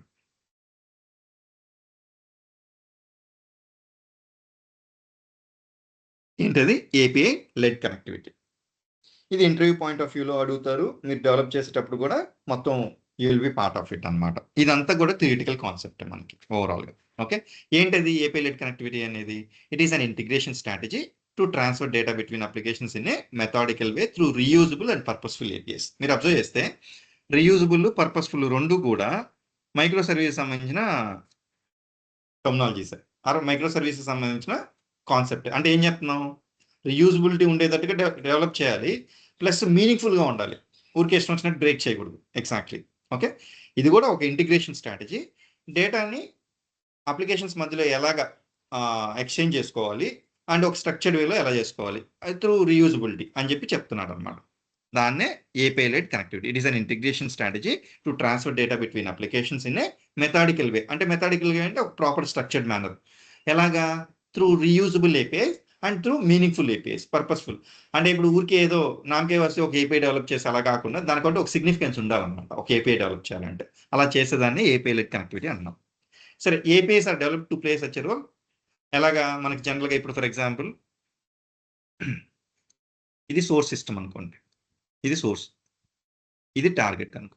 ఒక 2 టార్గెట్స్ ఉన్నాయనుకోండి, టార్గెట్ 1, టార్గెట్. ఇప్పుడు మన ఏపీఐ ఇక్కడ ఉందనుకోండి. ఇప్పుడు జనరల్గా మనం ఏం చేస్తాం? ఒక ఏపీఐ డెవలప్ చేసి ఇక్కడ నుంచి రిక్వెస్ట్ వస్తుంది, ఈ రిక్వెస్ట్ నుంచి మళ్ళీ దీనికి పంపించేసి దీనికి కూడా పంపించేసి ఇలా చేసేస్తాం అనమాట. కానీ మ్యూల్సాఫ్ట్ వాడు అలా చేయొద్దని చెప్తాడు. ఎగ్జాక్ట్లీ ఎలా చేయమని చెప్తాడు? ఈ టార్గెట్ ఒక ఏపీఐ, ఈ టార్గెట్కి ఒక ఏపీఐ ఇక్కడ డెవలప్ చేయండి యాక్చువల్గా. ఓకే, ఇక్కడ ఈ సోర్స్ని ఫేస్ చేసేదానికి ఇంకొక ఏపీఐ డెవలప్ చేయండి, ఈ బిజినెస్ లాజిక్ చేసేదానికి ఇంకొక ఏపీఐ డెవలప్ చేయండి. ఓకే, ఇదొక ఏపీఐ, ఇది ఏపీఐ 1, ఇది ఏపీఐ 2, ఇది ఏపీఐ 3, ఇది ఏపీఐ 4. అంటే ఏం చెప్తున్నాడు? సోర్స్ నుంచి నేను టార్గెట్కి పంపించే లోపల ఒక ఏపీఐ కాకుండా మల్టిపుల్ ఏపీఐస్ రెడీ చేయండి అని చెప్తున్నాడు అనమాట. ఓకే, ఎలాగా? ఈ ఏపీఐస్ ఓన్లీ ఈ టార్గెట్ సిస్టమ్స్ నుంచి డేటా తెచ్చుకోవడం కానీ డేటా పంపించడం కానీ చేస్తుంది అంతే. ఎగ్జాక్ట్లీ. ఈ టార్గెట్ 1కి ఈ ఏపీఐ, ఈ టార్గెట్ 2కి ఈ ఏపీఐ. ఇప్పుడు ఈ ఏపీఐ నుంచి నేనేం చేస్తున్నాను? టార్గెట్ 1 ఏపీఐని కన్జ్యూమ్ చేసుకుంటున్నాను, టార్గెట్ 2ని ఏపీఐని కన్జ్యూమ్ చేసుకుంటున్నాను. ఇక్కడ ఎక్స్పీరియన్స్ అంటే ఈ API only I will expose my self to the source యాక్చువల్గా కూడా. ఓకే, అలాగే దీన్ని ఏపీఐ లెడ్ కనెక్టివిటీ అంటారు అనమాట. ఇదేంటి? ఎక్స్పీరియన్స్ ఏపీఐని, ప్రాసెస్ ఏపీఐని, సిస్టమ్ ఏపీఐని ఎట్లాగా టర్మినాలజీస్ ఉంటాయి. Will try to understand that in a few minutes. But still ఏం చేస్తున్నాం? ఒక సోర్స్ నుంచి రిక్వెస్ట్ ట్రిగ్గర్ అయినప్పుడు ఫస్ట్ ఒక ఏపీఐకి వస్తుంది, ఆ ఏపీఐ నుంచి మధ్యలో ఒక బిజినెస్ లాజిక్ ఉన్న ఏపీఐకి వస్తుంది, ఆ బిజినెస్ లాజిక్ ఉన్న ఏపీఐ నుంచి మళ్ళీ సిస్టమ్ ఏపీఐస్, అంటే ఓన్లీ ఏవైతే టార్గెట్ సిస్టమ్స్ ఉంటాయో ఆ టార్గెట్ సిస్టమ్స్ కావాల్సిన విధంగా డేటా పంపించడం, లేకపోతే అక్కడి నుంచి తెచ్చుకోవడం, అంతవరకే చేసే ఏపీఐస్కి మొత్తం ఓవరాల్గా కమ్యూనికేషన్ జరుగుతుంది అనమాట. మనం ఇప్పటి వరకు ఎలా మాట్లాడుకుంటున్నాము? ఇది సిస్టము, ఇది టార్గెట్స్.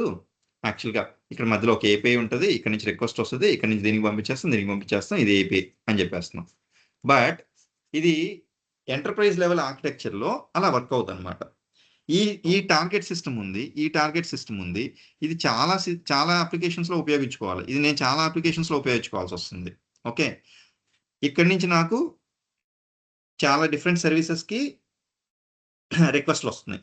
దాన్ని బట్టి ఎలా రీయూజ్ అవుతాయి ఏంటి అని మనం ఈ integration strategy, API led connectivity స్ట్రాటజీని యూటిలైజ్ చేసుకుని ఇంప్లిమెంట్ చేయాలి.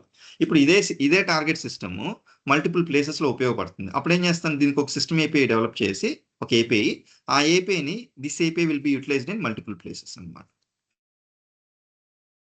ఓకే, ఇవన్నీ ఎవరు థింక్ చేసి డిజైన్ చేస్తారు యాక్చువల్గా కూడా అంటే ఆర్కిటెక్ట్స్.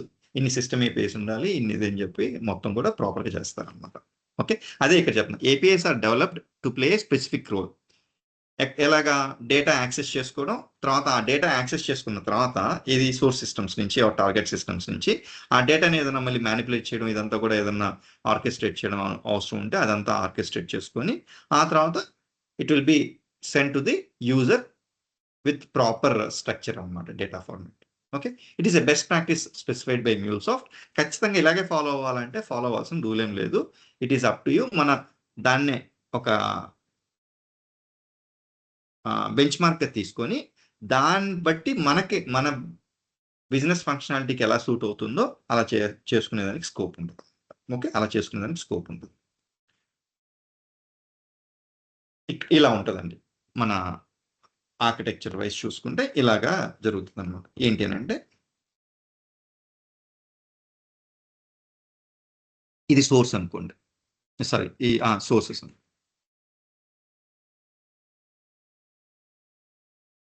ఇది సోర్సెస్, ఈ టార్గెట్స్ అనుకోండి ఫర్ ఎగ్జాంపుల్. మధ్యలో ఇదొక లేయర్ ఆఫ్ ఏపీఐ, ఇదొక లేయర్ ఆఫ్ ఏపీఐ, ఇదొక లేయర్ ఆఫ్ ఏపీఐ. వీటిని ఎక్స్పీరియన్స్ ఏపీఐస్ అంటున్నారు. ఎందుకు ఎక్స్పీరియన్స్ ఏపీఐస్ అంటున్నాం, యూజర్స్ నుంచి మనకి రిక్వెస్ట్ వచ్చేటప్పుడు ఆ యూజర్స్కి ఫేస్ చేసే ఏపీఐస్ని ఎక్స్పీరియన్స్ ఏపీఐస్ అంటున్నాం యాక్చువల్గా. ఎందుకని ఎక్స్పీరియన్స్ సిస్టమ్స్ మామూలుగా ఏదైనా మనం ఎక్స్పీరియన్స్ చేస్తుంటాం కాబట్టి ఆ ఎక్స్పీరియన్స్ చేసే సిస్టమ్స్ని ఎక్స్పీరియన్స్ సిస్టమ్స్ అంటారు. ఇప్పుడు ఫర్ ఎగ్జాంపుల్ మొబైల్ కానీ, డెస్క్టాప్ అప్లికేషన్స్ కానీ, లేకపోతే సిఆర్ఎం అప్లికేషన్స్ కానీ, ఏదైనా కానీ, లేకపోతే ఐఓటీ డివైజెస్ కానీ, వాచెస్ ఇట్లాంటివన్నీ ఉంటాయి కదా, మొత్తం కూడా మనకి వాటన్నిటిని మనం సోర్సెస్ అంటాం అనమాట. ఆ సోర్సెస్ ఇంటరాక్ట్ అయ్యే ఏపీఐస్ని ఏమంటున్నాం అంటే ఎక్స్పీరియన్స్ ఏపీఐస్ అంటున్నాం.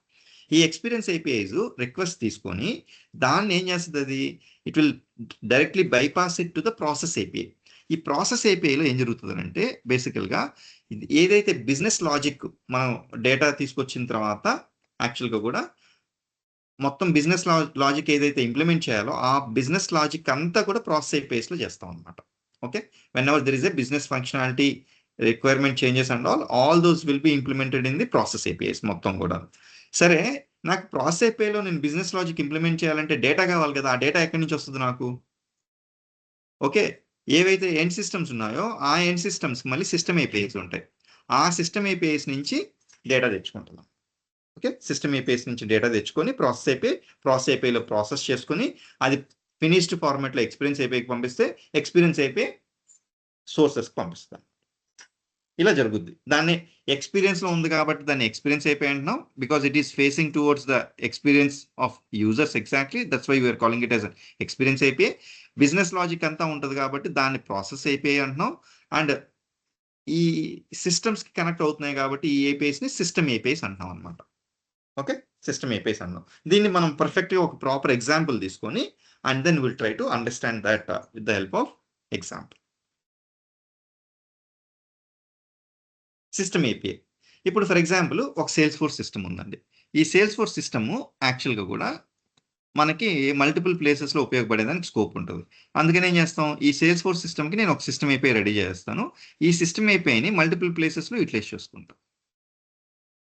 అంటే ఇదొక ప్రాసెస్ ఏపీఐ, ఇదొక ప్రాసెస్ ఏపీఐ, ఇదొక ప్రాసెస్ ఏపీఐ, ఇదొక ప్రాసెస్ ఏపీఐ. ఈ ప్రాసెస్ ఏపీఐలో ఇదే సిస్టమ్ ఏపీఐ వాడుకుంటా, ఇదే ప్రాసెస్ ఏపీఐ ఈ సిస్టమ్ ఏపీఐ వాడుకుంటా, ఇదే ప్రాసెస్ ఏపీఐలో నాకు అవసరం కాబట్టి ఇదే సిస్టమ్ ఏపీఐ వాడుకుంటా. అదే రీయూజబిలిటీ ఇక్కడ. అలా కాకుండా ఓన్లీ ఒక దాంట్లోనే అవసరం, ఇంకా ఎక్కడ అవసరం రాదని ఫ్యూచర్లో కూడా అనుకున్నాం అనుకోండి, అప్పుడు సిస్టమ్ ఏపీఐ డెవలప్ చేయాల్సిన అవసరం లేదు, డైరెక్ట్గా ఒకే దాంట్లో చేసుకుంటాం అనమాట. బట్ అందుకని రీయూజబిలిటీ ఉందా లేదా, లేదా ఫ్యూచర్లో వచ్చేదానికి స్కోప్ ఉందా లేదా అన్ని చెక్ చేసుకుని దాన్ని బట్టి డిసైడ్ అవుతారు అనమాట కంపల్సరీగా కూడా. సిస్టమ్ ఏపీఐ ఏం చేస్తుంది, it will receive the request and it will communicate to the end system.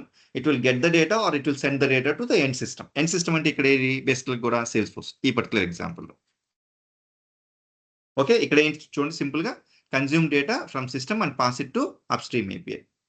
అంటే అప్స్ట్రీమ్ ఏపీఐ అంటే ఇప్పుడు ఫర్ ఎగ్జాంపుల్ ఇది ఎక్స్పీరియన్స్ ఏపీఐ, ఇది ప్రాసెస్ అయిపోయి ఫర్ ఎగ్జాంపుల్ ఈ సిస్టమ్ అయిపోయి అనుకోండి. ఈ సిస్టమ్, ఇది ప్రాసెస్, ఇది ఎక్స్పీరియన్స్. ఎక్స్పీరియన్స్ అయిపోయికి ఎక్కడి నుంచి వస్తుందండి? రిక్వెస్ట్ కన్జ్యూమర్ నుంచి వస్తుంది. Consumer are user are client. Experience అయిపోయి ఏం చేస్తుంది? ప్రాసెస్ అయిపోయి కాల్ చేస్తుంది. ప్రాసెస్ అయిపోయికి మళ్ళీ డేటా ఎక్కడి నుంచి వస్తుంది? సిస్టమ్ అయిపోయి నుంచి వస్తుంది. ఆర్ సిస్టమ్ అయిపోయికి డేటా పంపిస్తే ప్రాసెస్ అయిపోయి సిస్టమ్ అయిపోయి దాన్ని మళ్ళీ ఎండ్ సిస్టమ్కి పంపిస్తుంది అనమాట. ఇప్పుడు ఇక్కడ సేల్స్ ఫోర్స్ ఉంది. ఈ సేల్స్ ఫోర్స్ అంటే ఫస్ట్ ఎక్స్పీరియన్స్ అయిపోయి రిక్వెస్ట్ వచ్చింది, అది ప్రాసెస్ అయిపోయి పంపించింది, ప్రాసెస్ అయిపోయి నుంచి సిస్టమ్ అయిపోయికి వచ్చింది, సిస్టమ్ అయిపోయి నుంచి సేల్స్ ఫోర్స్కి వచ్చింది, సేల్స్ ఫోర్స్ నుంచి మళ్ళీ రెస్పాన్స్ వస్తే సిస్టమ్ అయిపోయి, సిస్టమ్ అయిపోయి ప్రాసెస్ అయిపోయి, ప్రాసెస్ అయిపోయి ఎక్స్పీరియన్స్ అయిపోయి, ఎక్స్పీరియన్స్ అయిపోయి కన్జ్యూమర్కి ఇస్తాం. ఇది ఏపీఐ లెడ్ కనెక్టివిటీ అప్రోచ్. ఒక్కొక్కసారి ఎక్కువ బిజినెస్ లాజిక్ లేదు, అప్పుడు ప్రాసెస్ అయిపోయి తీసేసి ఓన్లీ ఎక్స్పీరియన్స్ సిస్టమ్ అయిపోయి కూడా పెట్టుకోవచ్చు అనమాట. ఓకే, ఎందుకని బిజినెస్ లాజిక్ లేనప్పుడు అనవసరంగా ఎందుకు, వేస్ట్ కదా, అందుకని. Okay, so it's very important to understand ఎన్ని ఏపీఐస్ ఉండాలి ఏంటి అనేది మొత్తం కూడా మనకు క్లారిటీ ఉండాలి.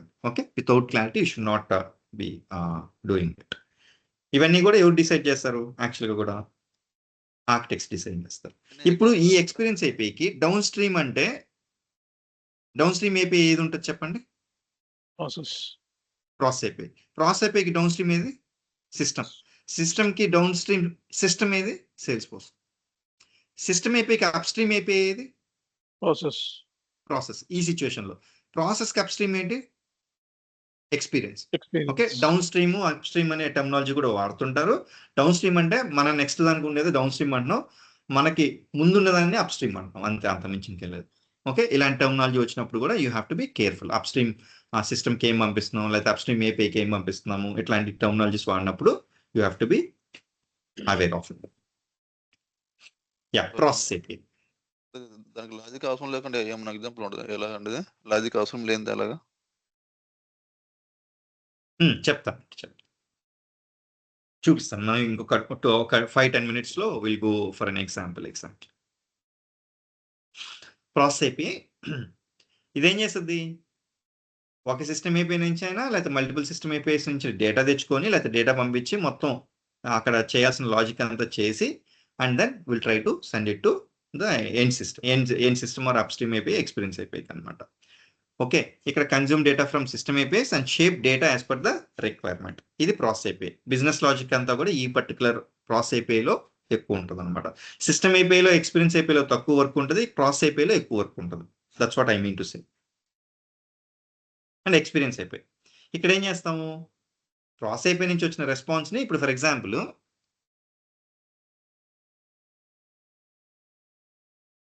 ఇది మొబైల్ అప్లికేషన్ అండి, ఇది వెబ్ అప్లికేషన్.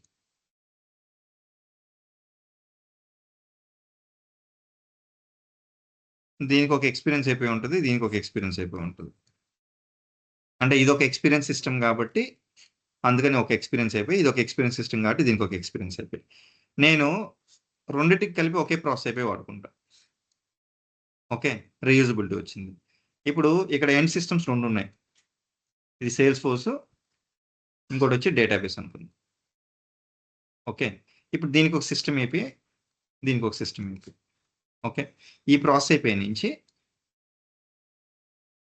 ఇది ఒక సిస్టమ్ అయిపోయి 1, ఇది సిస్టమ్ అయిపోయి 2.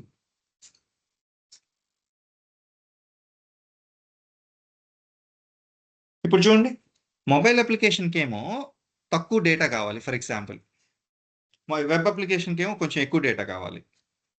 ప్రాసెస్ ఏపీ అయితే మొత్తం డేటా ఇచ్చేస్తుంది. ఈ ఎక్స్పీరియన్స్ అయిపోయి ఏం చేస్తుంది? వెబ్ అప్లికేషన్కి ఎక్కువ కావాలి కాబట్టి అది ఎక్కువ తీసుకుని ఇది పంపించేస్తుంది. బట్ ఇక్కడ దీనికి తక్కువ కావాలి కాబట్టి ఇది ఫిల్టర్ చేసి ఇక్కడ పంపిస్తుంది. సరే, మొబైల్ అప్లికేషన్కి పాలసీ సెక్యూరిటీ వేరే విధంగా కావాలి, వెబ్ అప్లికేషన్కి సెక్యూరిటీ వేరే విధంగా కావాలి. అప్పుడు 2 డిఫరెంట్ ఏపీఐస్ కాకుండా ఒకే ఏపీఐ ఎక్స్పీరియన్స్ ఏపీఐ పెట్టనుకోండి, 2 చేయడం కష్టం కదా. అందుకని దీనికి సపరేట్గా పెట్టుకున్నా, దీనికి సపరేట్గా పెట్టుకున్నా, దీనికి కావాల్సిన సెక్యూరిటీ దీనికి అప్లై చేస్తాను, దీనికి కావాల్సిన సెక్యూరిటీ దీనికి అప్లై చేస్తాను. But I'm reusing the process API in both experience APIs. Okay, అదే ఇక్కడ చెప్తున్నా. Reconfigure data consumed from downstream API. అంటే డౌన్ స్ట్రీమ్ అంటే ఏంటి? Process API. So that it is easily consumed by internet audience. ఇప్పుడు web application కాబట్టి మొత్తం data ఇస్తాను, మొబైల్ అప్లికేషన్కి అంత అవసరం లేదు, తక్కువ డేటా కావాలి, అదొక ఇన్స్టెన్స్, అప్పుడు తక్కువ పంపిస్తాను. ఓకే, ఎక్స్పీరియన్స్ అయిపోయింది.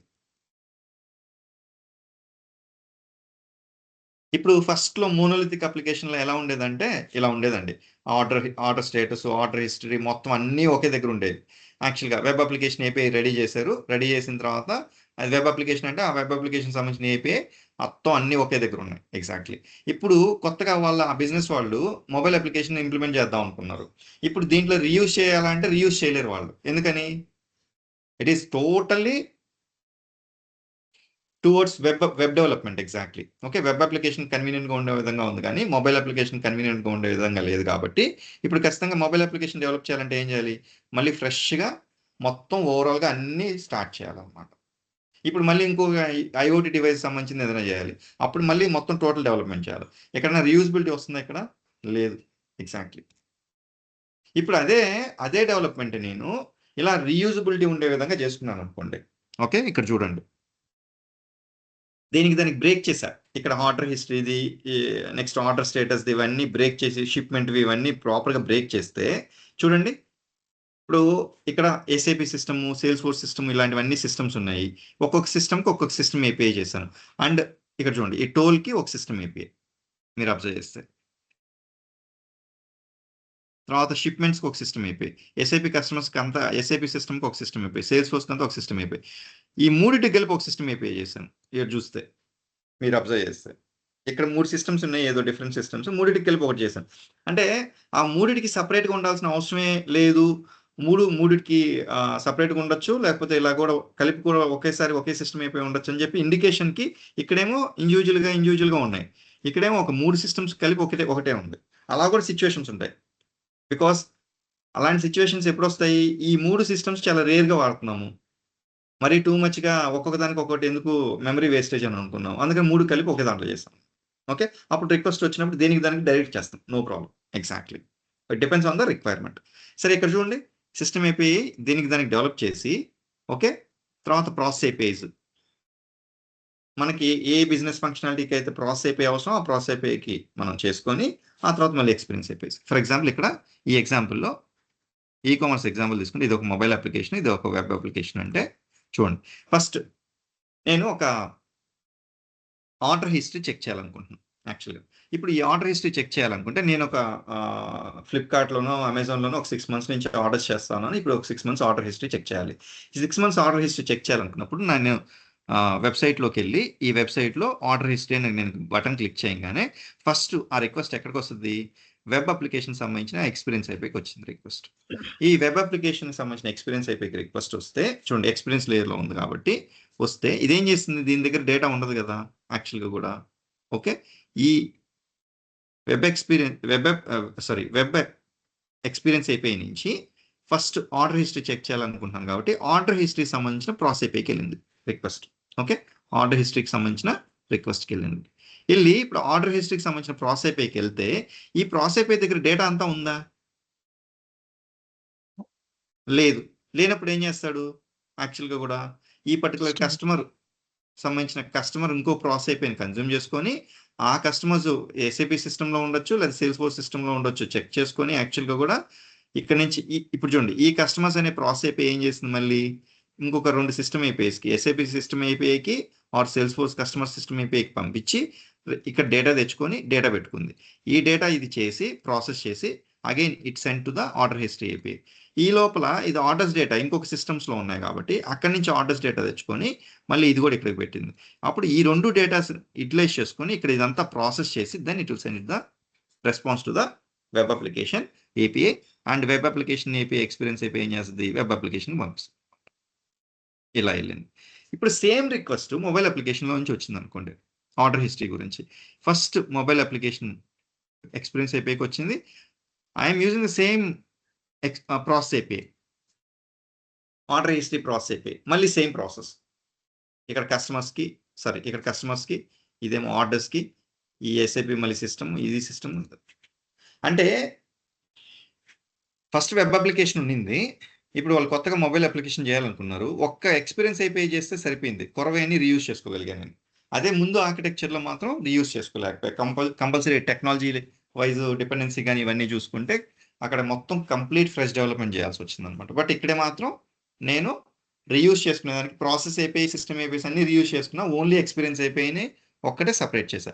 ఒకవేళ ఎక్స్పీరియన్స్ అయిపోయిలో కూడా అంత చేంజ్ ఏం లేదనుకోండి, I will be using the same experience అయిపోయి. బట్ ఇక్కడ డిఫరెన్షియేషన్ చూపించేదానికి అవసరం కాబట్టి మొబైల్ అప్లికేషన్లో తక్కువ డేటా ప్రజెంట్ చేస్తాము అండ్ వెబ్ అప్లికేషన్లో ఎక్కువ డేటా ప్రజెంట్ చేస్తాం కాబట్టి ఆ డిఫరెన్స్ చూపించేదానికి I showed you mobile application and web application exact. చూసారంటే reusability and API led architecture వల్ల ఎక్స్పీరియన్స్ అయిపోయి ప్రాసెస్ అయిపోయి సిస్టమ్ అయిపోయిస్లో చూస్తే ఇలాంటి సిచ్యువేషన్ ఉంటుంది. ఇప్పుడు ఫర్ ఎగ్జాంపుల్ మహేష్ ఇక్కడ మహేష్ స్మాల్ క్వశ్చన్. ఇప్పుడు మనము సిస్టమ్ ప్రాసెస్ ఎక్స్పీరియన్స్ ఏపీఐలో మన ర్యామ్ఎల్ కానీ అవన్నీ ఎక్కడ రాస్తాం, ఏ లేయర్ లో రాస్తాం సార్ అవి? అవన్నీ డిజైన్ ఇది ఒక్కొక్కటి ఒక ఏపీఐ, ప్రతి ఏపీఐకి ర్యామ్లు ఉండాలి యాక్చువల్గా. ఓకే, ఈ ఏపీఐకి ర్యామ్లు ఉండాలి అంటే ఈ సిచ్యువేషన్లో నేను చెప్పేది. అదే అదే ఈ ఏపీఐకి ర్యామ్లు ఉండాలి, మళ్ళీ ఈ ఏపీఐకి ర్యామ్లు ఉండాలి. అప్పుడు అవన్నీ మళ్ళీ డిజైన్ సెంటర్లో రాస్తాం. సో ప్రతి ఏపీఐ లేయర్ కి ర్యామ్ఎల్ ఏపీఐ లేయర్ కాదు, ఏపీఐ లేయర్ లో ఉన్న ఏపీఐకి ఇప్పుడు ఎక్స్పీరియన్స్ లేయర్ లో ఎన్ని ఉన్నాయి, 2 ఏపీఐస్ ఉన్నాయి. అవును, ఇక్కడ 1, 2, 3, 4 ఈ 4 ఏపీఐస్ కి. ఇక్కడ 1, 2, 3, 4, 5 ఈ 5 ఏపీఐస్. 1, 2, 3, 11 ఏపీఐస్. 11 ఏపీఐస్ నేను ర్యామ్ఎల్ రాయాలిగా, అంటే అంతే. రిక్వెస్ట్ రిప్లై ప్యాటర్న్ లో అయితే అంటే రిక్వెస్ట్ వస్తుంది, రెస్పాన్స్ ఇస్తున్నాను. Okay, yeah. Any other questions అండి ఎవరికైనా? అంటే ఇక్కడ ఆర్డర్ చేసి మనం సెట్ చేస్తున్నాం. ఆర్డర్ చేసి మనకి అంటే అది ఆ డేటా మనకి ఎక్కడుందో తెలియదు కాబట్టి మనం ఇక్కడ అంటే షాపులు పంపిస్తున్నాము, సేల్స్ పంపిస్తున్నాము, ఇక్కడ ఆర్డర్లు పంపిస్తున్నాం. అంతేగాని మూడింటి పంపిస్తున్నాం మనం ఇక్కడ. మూడింటి పంపించి అంటే డేటా ఎక్కడ ఉందో కరెక్ట్ గా అది మనకి ప్రాసెస్ ఇస్తుంది, అంతే కదా, ఆ మూడిట్లో ఎక్కడ ఉందో అనేది. అవును అవును తీసుకోవచ్చు. ఇప్పుడు ఫర్ ఎగ్జాంపుల్ నేను ఇంకొక ఫంక్షనాలిటీ యూటిలైజ్ చేసుకోవాలి, రేపు ఎస్ఐపి సిస్టమ్ కనెక్ట్ అవ్వాలి. అప్పుడు ఏముంది, డైరెక్ట్ గా ఇక్కడ ఒక ప్రాసెస్ అయిపోయి డెవలప్ చేసుకుని ఇదే సిస్టమ్ అయిపోయి నేను రీయూజ్ చేసుకోవచ్చు. You got it right? Okay, అలాగనమాట. అందుకని ఇప్పుడు ఇక్కడ చూస్తే ఇదే ఎస్ఐపి కస్టమర్స్ది రేపు ఇంకొక సిస్టమ్ యూటిలైజ్ చేసుకునే దానికి రీయూజబిలిటీ వచ్చింది. ఇలాంటివన్నీ చెక్ చేసి ఇది రీయూజ్ అవుద్ది మనకి యాక్చువల్గా అని అనిపించినప్పుడే they will go for multiple APIs ప్రాపర్గా. ఇదంతా కూడా ప్రాపర్గా డిజైన్ చేయాలి, లేకపోతే మొత్తం మెమరీ వేస్టేజ్, ఈ వీకోర్ ఎక్కువ అయిపోవడం ఇదంతా జరుగుద్ది. సరే, ఇప్పుడు ఇంతకుముందు ఒక క్వశ్చన్ అడిగారు కదా, ఎక్స్పీరియన్స్ అయిపోయిలో ప్రాసెస్ అయిపోయి లేకుండా డైరెక్ట్గా సిస్టమ్ అయిపోయి ఉండేదానికి స్కోప్ ఉందా అని అంటే యాక్చువల్గా కూడా ఇప్పుడు ఫర్ ఎగ్జాంపుల్ నేను షిప్మెంట్ ట్రాకింగ్ చేస్తున్నానండి. ఓకే, ఇప్పుడు ఫర్ ఎగ్జాంపుల్ ఇది షిప్మెంట్ ట్రాక్ చేస్తున్నాను. ఈ షిప్మెంట్ ట్రాక్ చేసేటప్పుడు స్టేటస్ చెక్ చేస్తున్నాను, జస్ట్ నెంబర్ ఇవ్వడం, స్టేటస్ చెక్ చేయడం. ఇప్పుడు నా మొబైల్ అప్లికేషన్లో నేను లాగిన్ అయ్యాను, షిప్మెంట్ స్టేటస్ చెక్ చేస్తున్నాను. దానికి పెద్ద బిజినెస్ లాజిక్ ఏమైనా ఉందండి?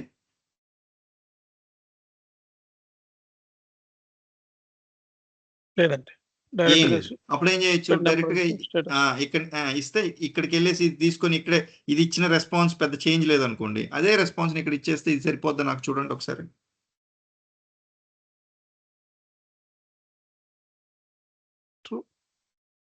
ఓకేనండి, అలాంటి సింప్లిస్టిక్ సినారియోస్ వచ్చేదానికి స్కోప్ ఉన్నప్పుడు అప్పుడు ఏం చేస్తాము, డైరెక్ట్ గా ఒక ఎక్స్పీరియన్స్ అయిపోయి ప్రాసెస్ అయిపోయి బైపాస్ చేసి సిస్టమ్ అయిపోయి పెట్టుకొని చేసుకుంటాం అనమాట. ఎగ్జాంపుల్ ఎలాగంటే ఎలా లేదంటున్నారు మీకు ఇక్కడ దీనికి మనం షిప్మెంట్ స్టేటస్ కావాలన్నా కానీ మనకి రాయాల్సింది కదా లాజిక్. లాజిక్ రాస్తున్నాం కదా ఇక్కడ ఎక్స్పీరియన్స్ అయిపోయేలోంచి. ఇప్పుడు పెద్ద ట్రాన్స్ఫర్మేషన్ ఏమైనా అవసరం ఉంటుందా?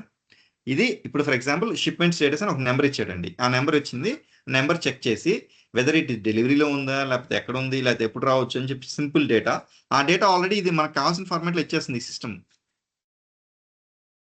నేను మధ్యలో నాకేం దాన్ని పెద్ద మాడిఫై చేయాల్సిన అవసరం లేదు ఫర్ ఎగ్జాంపుల్. అప్పుడు నేను డైరెక్ట్గా వాడేసుకుంటానని చెప్తున్నా. ఎక్స్పీరియన్స్ నుంచి సిస్టమ్ అయిపోయి పంపించేసి మధ్యలో ప్రాసెస్ అయిపోయి బైపాస్ చేస్తా.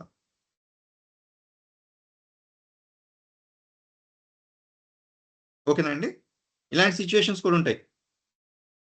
మధ్యలో ప్రాసెస్లో ఇదేంటంటే కంపల్సరీ ఇదే బెస్ట్ ప్రాక్టీస్ అని చెప్పాం కానీ మ్యాండేటరీగా ఇలాగే ఫాలో అవ్వాలని చెప్పట్లా. క్లియర్ అండి అందరికీ? ఏమైనా డౌట్ ఉందా ఇక్కడ? Mahesh, suppose see, as we discussed in the process API, we are implementing the business logic. In Hmm. that context, how can we move directly from experience API to system API without intervening that business లేదు logic కదా, by business skipping that? Process లేదు కదా, ఇది very simple process కదా. Okay, okay. You got the point right. Business logic implement చేసేదానికి స్కోపే లేదు నాకు. అలాంటప్పుడు ప్రాసెస్ అయిపోయి నామకే వస్తుంది ఎందుకు పెట్టుకోవాలి? So in that scenario, we can skip it out, the business logic అదే and చెప్తున్నాను. అలాంటి సినారియోస్ కూడా కొన్ని స్కోప్ ఉంటాయి వచ్చేదానికి. so, వచ్చినప్పుడు ప్రాసెస్ అయిపోయి మనం బైపాస్ Okay. చేసి డైరెక్ట్ గా ఇలా So, చేసుకుంటామని చెప్తున్నా. so there are some couple of cases would be arising during our total business journey. business. Okay. So అలాంటి సిచ్యువేషన్స్ we లో can- అంటే ఇప్పుడు నేను మీకు ప్రతిసారి ఎక్స్పీరియన్స్ చూపించాను, ప్రాసెస్ చూపించాను, సిస్టమ్ అయిపోయి చూపించాను, ప్రతిసారి ఉండాలా అంటే కాదు, ఉండబడలేదు. ఒక్కొక్కసారి Okay. ఇలా కూడా ఉంటదని చెప్తున్నా not మీకు. necessary for always, but there are some cases can arise like we can skip it out some of Yeah. the layers as well yes during our development. Yes. Got it. Yes. Okay. అంటే ఇక్కడ అందుకని అంటే మనకి ఇక్కడ 6 months order history కావాలి కాబట్టి మనకి ఇక్కడ ఎక్కువ లాజిక్ కావాలి కాబట్టి దీంట్లో మన ప్రాసెస్ రైట్. అంటే ఇది కస్టమర్స్ దగ్గర ఒకటి ఉంది, ఇంకో దగ్గర ఒకటి ఉంది, ఇదంతా చెక్ చేసుకుని మళ్ళీ దాన్ని మ్యానిపులేట్ చేసి ప్రాపర్ గా స్ట్రక్చర్ పెట్టి, ఇప్పుడు ఆర్డర్ హిస్టరీ కూడా కొన్ని ఆర్డర్స్ ఏమో ఇంకొక సిస్టమ్ లో, కొన్ని ఆర్డర్స్ ఏమో ఇంకో సిస్టమ్ లో పెట్టుకోను, రెండు మళ్ళీ మేనేజ్ చేసి మెర్జ్ చేసి. ఇప్పుడు స్విగ్గీ ఉందండి, స్విగ్గీ ఇన్స్టామార్ట్ ఏమో ఆర్డర్స్కి ఒకటి వాడుతుంది, స్విగ్గీ ఇదేమో ఇంకోటి వాడుతుంది, రెండు కలిపి నేను ఒకేసారి చూడాలనుకుంటున్నా. You got the point right? దీంట్లో మనకి షిప్మెంట్ స్టేటస్ జస్ట్ వ్యాలిడ్ గా చెక్ చేసుకోవడానికి అంత లాజిక్ అవసరం లేదు అంటారు, అంతే కదా చెప్పేది మీరు? అంతే. అంటే కొన్నిసార్లు ఏం చేస్తారంటే ప్రాసెస్ అయిపోయి అది అవసరం లేకపోయినా పెడతారు. ఎందుకంటే వాళ్ళ రీజన్ ఏంటని చెప్తారంటే ఫ్యూచర్ లో వచ్చేదానికి స్కోప్ ఉంది అందుకని పెట్టామంటారు. ఇక్కడే ఆర్కిటెక్ట్ చాలా తెలివిగా యాక్ట్ చేయాలన్నమాట. అర్థమైందా మీకు? ఒక ఇక్కడ మనం ఆర్కిటెక్ట్ అంటే చూడొచ్చు మినిమం మనం రిసోర్సెస్ తోటే మాక్సిమం ఇంపాక్ట్ ఉండాలి. చెప్పండి. ఇక్కడ మనం చూడొచ్చు సార్, ఇనీషియల్ గా టోల్ షిప్మెంట్స్ అనేవి ఆ పర్టికులర్ ఇంప్లిమెంటేషన్ లో లేదు, కానీ ఫ్యూచర్ ఇంప్లిమెంటేషన్ లో వస్తుందని ఐడియా ఉంది. ఉంది కాబట్టి ఇక్కడ షిప్మెంట్ స్టేటస్ పెట్టాడు, లేకపోతే స్టేటస్ direct ఇలా గా ఇట్లా పెట్టుకున్నాడు. పెట్టుకునేవాడు. అలా లేదు, మనకి డిసైడ్ అయ్యాం బేసికల్ గా కూడా. ఓకే, లేదు మనకు క్లారిటీ ఉంది. అలాంటప్పుడు వై టు వేస్ట్ రిసోర్సెస్? ఇప్పుడు ప్రాసెస్ అయిపోయి అన్నెసరీగా ఒకటి ఎక్స్ట్రా చేసి మళ్ళీ వీకోరు దానికి డబ్బులు అన్ని వేస్ట్ కదా. ట్రూ. అలాగా ఇవి మీకు అవసరమా, మీరు చేస్తారా అంటే మీరేం చేయరు బేసికల్గా కూడా.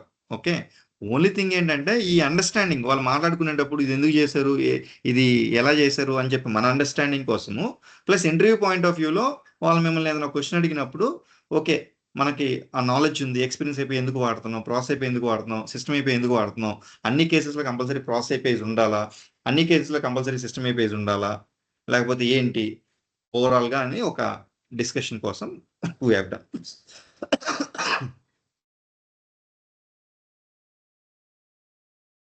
అడ్వాంటేజెస్ యాక్చువల్గా కూడా రీయూజబిలిటీ ఉంటుంది. ఓకే, తర్వాత స్కేలబిలిటీ ఉంటుంది. స్కేలబిలిటీ అంటే నేను జస్ట్ నాకు నిన్న ఇంటర్వ్యూలో ఒక క్వశ్చన్ అడిగారు ఐపీఎల్ ఆర్కిటెక్ట్ గురించి. సో ఒక డేటాబేస్ అంటే ఎస్క్యూఎల్ డేటాబేస్ ఉంది, 2 SQL డేటాబేసెస్ ఉన్నాయి. We can send at a time 2 databases to the target system to the data insert operation. Is it possible? We can send the data, not a huge amount of data. I mean bulk amount of data, bulk insert using. I don't know exactly how can told him answer this question. 2 databases ఉన్నాయి. At a time we can transfer bulk amount of data. అంటే దీనికి API lead కనెక్టివిటీకి సంబంధం ఏంటండి? అంటే by using API led architect లోనే ఇప్పుడు follow అవుతున్నాం కదా మనం ఈ ప్రాసెస్ ని ఫాలో. అది క్వశ్చన్ అలా ఉండదండి. వాళ్ళ క్వశ్చన్ ఏంటంటే ఏపీఐ లెడ్ కనెక్టివిటీ అంటే జనరల్ గా ఏం అడుగుతారంటే ఇప్పుడు వెబ్ అప్లికేషన్ ఒకటి ఉంది, మొబైల్ అప్లికేషన్ ఒకటి ఉంది. ఫర్ ఎగ్జాంపుల్ ఎలా క్వశ్చన్ వస్తుందో చెప్తాను చూడండి.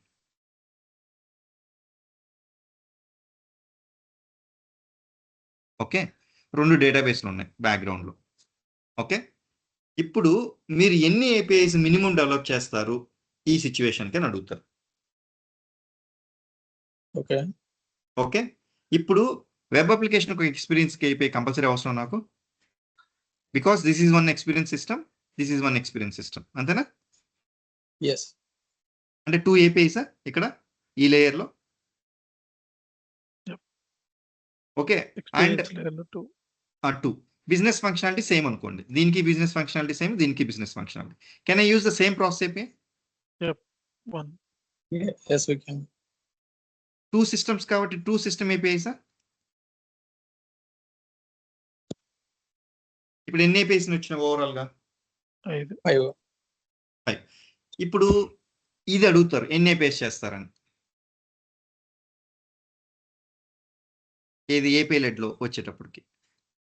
సరే, ఈ 2 డీబీస్ కలిపి ఒక సిస్టమ్ ఏపీఐ చేయకూడదా మీరు అని అడిగేదానికి కూడా స్కోప్ ఉంటుంది. అదే అడిగారండి. చేయొచ్చు, నో ప్రాబ్లం, ఒకే సిస్టమ్ ఏపీఐ చేయొచ్చు, నేను చెప్తాను కానీ అది. Yes we but not a suggestable practice. Can. ఎందుకని? సో రేపు DB2 రీయూజబిలిటీ కావాలి, DB1 రీయూజబిలిటీ కావాలి, అప్పుడు 2 కలిపి చేస్తా ఉన్నాం అనుకోండి, ఏదైనా హెవీ అయింది అనుకోండి, ఒకదాని వల్ల ఇంకోటి ఇంపాక్ట్ అయ్యేదని స్కోప్ ఉంటుంది కదా. బట్ డిఫరెంట్ డేటా ఉంటుంది కదండి, డిఫరెంట్ డేటాబేస్ లో. సో ఉన్నా కానీ ఒకే ఏపీఐ మీద 2 కలిపి ఒకే దగ్గర చేశాను అనుకోండి, DB2 ఎక్కువ హెవీ రిసోర్సెస్ కన్జ్యూమ్ చేస్తూ ఉన్నాం మనం యాక్చువల్గా కూడా, లేకపోతే హెవీ డేటా వస్తుంది, హెవీ రిక్వెస్ట్ వెళ్తా ఉన్నాయి, దానివల్ల DB1కి సంబంధించిన రిక్వెస్ట్లు ఇంపాక్ట్ ఏదైనా స్కోప్ ఉంటుందా లేదా అని క్వశ్చన్. ఫస్ట్లో ఏమో 2 పెద్ద ప్రాబ్లం లేకుండా వెళ్ళిపోతా ఉంది, తర్వాత DB2 మీద ఎక్కువ ఇంపార్టెన్స్ వచ్చి ఎక్కువ డేటా వస్తుంది ఇక్కడికి, అప్పుడు దీనికి రిసోర్సెస్ తగ్గిపోతాయి లేదా ఒకే సిస్టమ్ అయిపోయి వాడుతూ ఉంటే? ఇప్పుడు ఒకే సిస్టమ్ అయిపోతే 2 డేటాబేస్ కనెక్ట్ అవ్వచ్చు కదా. అవ్వచ్చు, అదే ఇప్పుడు ఆల్రెడీ ఇప్పుడు మన ఎగ్జాంపుల్ చూపించాను కదా, ఇక్కడ 3 సిస్టమ్స్ ఒకే సిస్టమ్ అయిపోయి పెట్టా. Okay. You got it right? Yes. But కానీ అలా చేయడం రైట్ ప్రాక్టీస్ కాదని చెప్తున్నా యాక్చువల్ కూడా. ఓకే, ఒక డేటాబేస్ కనెక్ట్ అవ్వడానికి ఒక సిస్టమ్ అయిపోయి డెఫినెట్ క్రియేట్ చేయాలంటారు. అంటే చేస్తేనే బెటర్. అంటే బటన్ లేకుండా ఉంటుంది ఏపీఐకి. అంతే. It's work very fast. ఇంకా రిసోర్స్ క్రంచ్ ఉంది, ఏపీఐస్ కి మనకి వెవీ కోర్లు లేవు, అట్లాంటి సిచ్యువేషన్స్ లో వెళ్తాం ఒకదాన్ని. ఓకే. అలా కాకపోయినా ఫ్యూచర్ లో డేటాబేస్ కూడా ఇప్పుడు ఒక డేటాబేస్ లో ఉన్న డేటాని బై యూజింగ్ అదే డేటాబేస్ లోకి మనం ట్రాన్స్ఫర్ చేయొచ్చు డేటాని. ఓకే, డేటాబేస్ లో ఉన్నదని అదే డేటాబేస్ లోకే బై యూజింగ్ ఒక సిస్టమ్ ఏపీఐ నుంచి చేయొచ్చు, కానీ అసలు that's not a proper ask కదా, అదేదో లోపలే డేటాబేస్ డెవలపర్ చేస్తాడు, మనం ఎందుకు మళ్ళీ? అదే అడిగారు నిన్న, అసలు డేటాబేస్ నుంచి డేటాబేస్ కి ట్రాన్స్ఫర్ చేయొచ్చా బై యూజింగ్ సిస్టమ్ అంటే ఏపీఐ. ఈ డేటాబేస్ నుంచి ఈ డేటాబేస్ కలిగి ఉంటారు మిమ్మల్ని, డేటాబేస్ 1 నుంచి డేటాబేస్ 2కి. అవునవునవును. ఒకే డేటాబేస్ లో చేయాలంటే డేటాబేస్ డెవలపర్ చేస్తాడు, మళ్ళీ మీకెందుకు? ఇప్పుడు ఇది MySQL డేటాబేస్ అండి ఫర్ ఎగ్జాంపుల్, ఓకే, ఇది ఇంకోటి ఆరకిల్ డేటాబేస్.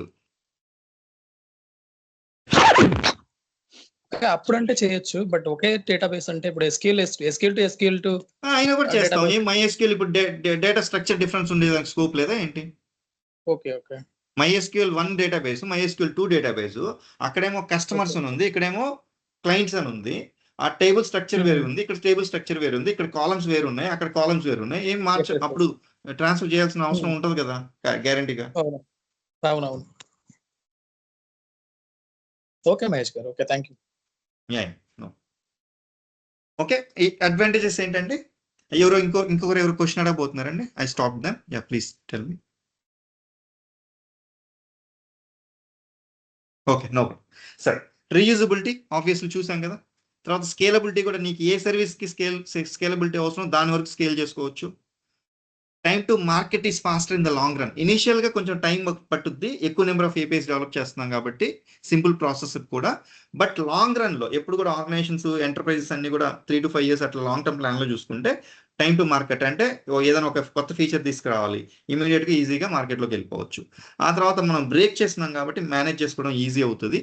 ఓకే, ఒక లేయర్లో ఎక్కడైనా చేంజెస్ అయితే లోపల ఫంక్షనాలిటీ చేంజ్ అయితే ఏమి బయట ఇంపాక్ట్ ఉండదు, బట్ రిక్వెస్ట్ రెస్పాన్స్ చేంజ్ చేసాం అనుకోండి, obviously the other APIs experience cross ఏపీఐలో నేను రిక్వెస్ట్ రెస్పాన్స్ చేంజ్ చేస్తే experience API will have the impact. ఖచ్చితంగా కూడా. లోపల ఫంక్షనాలిటీ చేంజ్ అయితే రిక్వెస్ట్ రెస్పాన్స్ సేమే ఉందనుకోండి, it will not impact exactly. ఇవన్నీ కూడా అడ్వాంటేజెస్ మనకి. ఆ తర్వాత డిసడ్వాంటేజెస్. ఒక ఏపీఐ బదులు మొత్తం కలిపి నేను ఒకే దాంట్లో చేసే బదులు మల్టిపుల్ ఏపీఐస్ డెవలప్ చేస్తున్నాను. So it will take more time in the initial days exactly.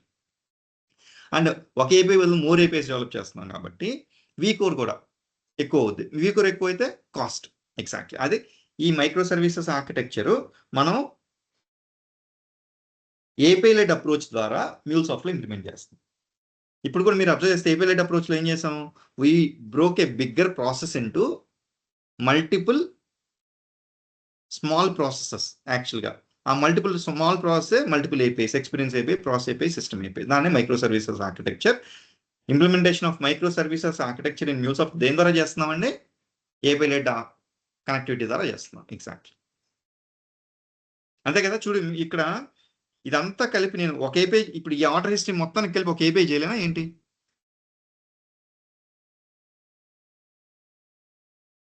చేశాను, బాగానే ఉంది. చేస్తే నేను రేపు మొబైల్ అప్లికేషన్ ఇంప్లిమెంట్ చేసేటప్పుడు మళ్ళీ దానికి సపరేట్గా నేను మొత్తం డెవలప్ చేయాలా, లేకపోతే ఉన్నదాన్ని రీయూజ్ చేయొచ్చా? ఉన్నదాన్ని రీయూజ్ చేయాలి, మళ్ళీ సపరేట్గా చేయాలి. అదే ఇట్లా బ్రేక్ చేసుకున్నాం అనుకోండి, రీయూజ్ చేసుకుందానికి స్కోప్ ఉంది. ఓన్లీ సింపుల్గా ఒక ఎక్స్పీరియన్స్ అయిపోయి చేస్తే చేసుకుందాం. అందుకని ఇది కూడా మీరు అబ్జర్వ్ చేస్తే బిగ్గర్ ప్రాసెసెస్ని స్మాలర్ ప్రాసెసెస్గా స్మాలర్ ఏపీఐస్గా మనం బ్రేక్ చేసి చేస్తున్నాం కాబట్టి we can call this microservices ఆర్కిటెక్చర్ని మనం ఏపీఐ లెడ్ కనెక్టివిటీ ద్వారా ఆర్ ఏపీఐ లెడ్ అప్రోచ్ ద్వారా చేస్తున్నాం అనేది నా ఉద్దేశం. అంటే మైక్రో సర్వీసెస్ని MuleSoftలోకి తీసుకొచ్చాయి. ఇప్పుడు క్లారిటీ వచ్చిందండి అందరికీ?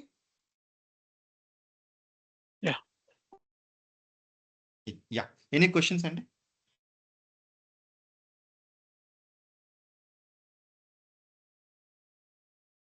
Okay, if no questions, then we'll wind up the session for today. We will connect tomorrow in the same time. Yeah. Thanks everyone. Bye. Thank you, sir. Thank you. Thank you, sir.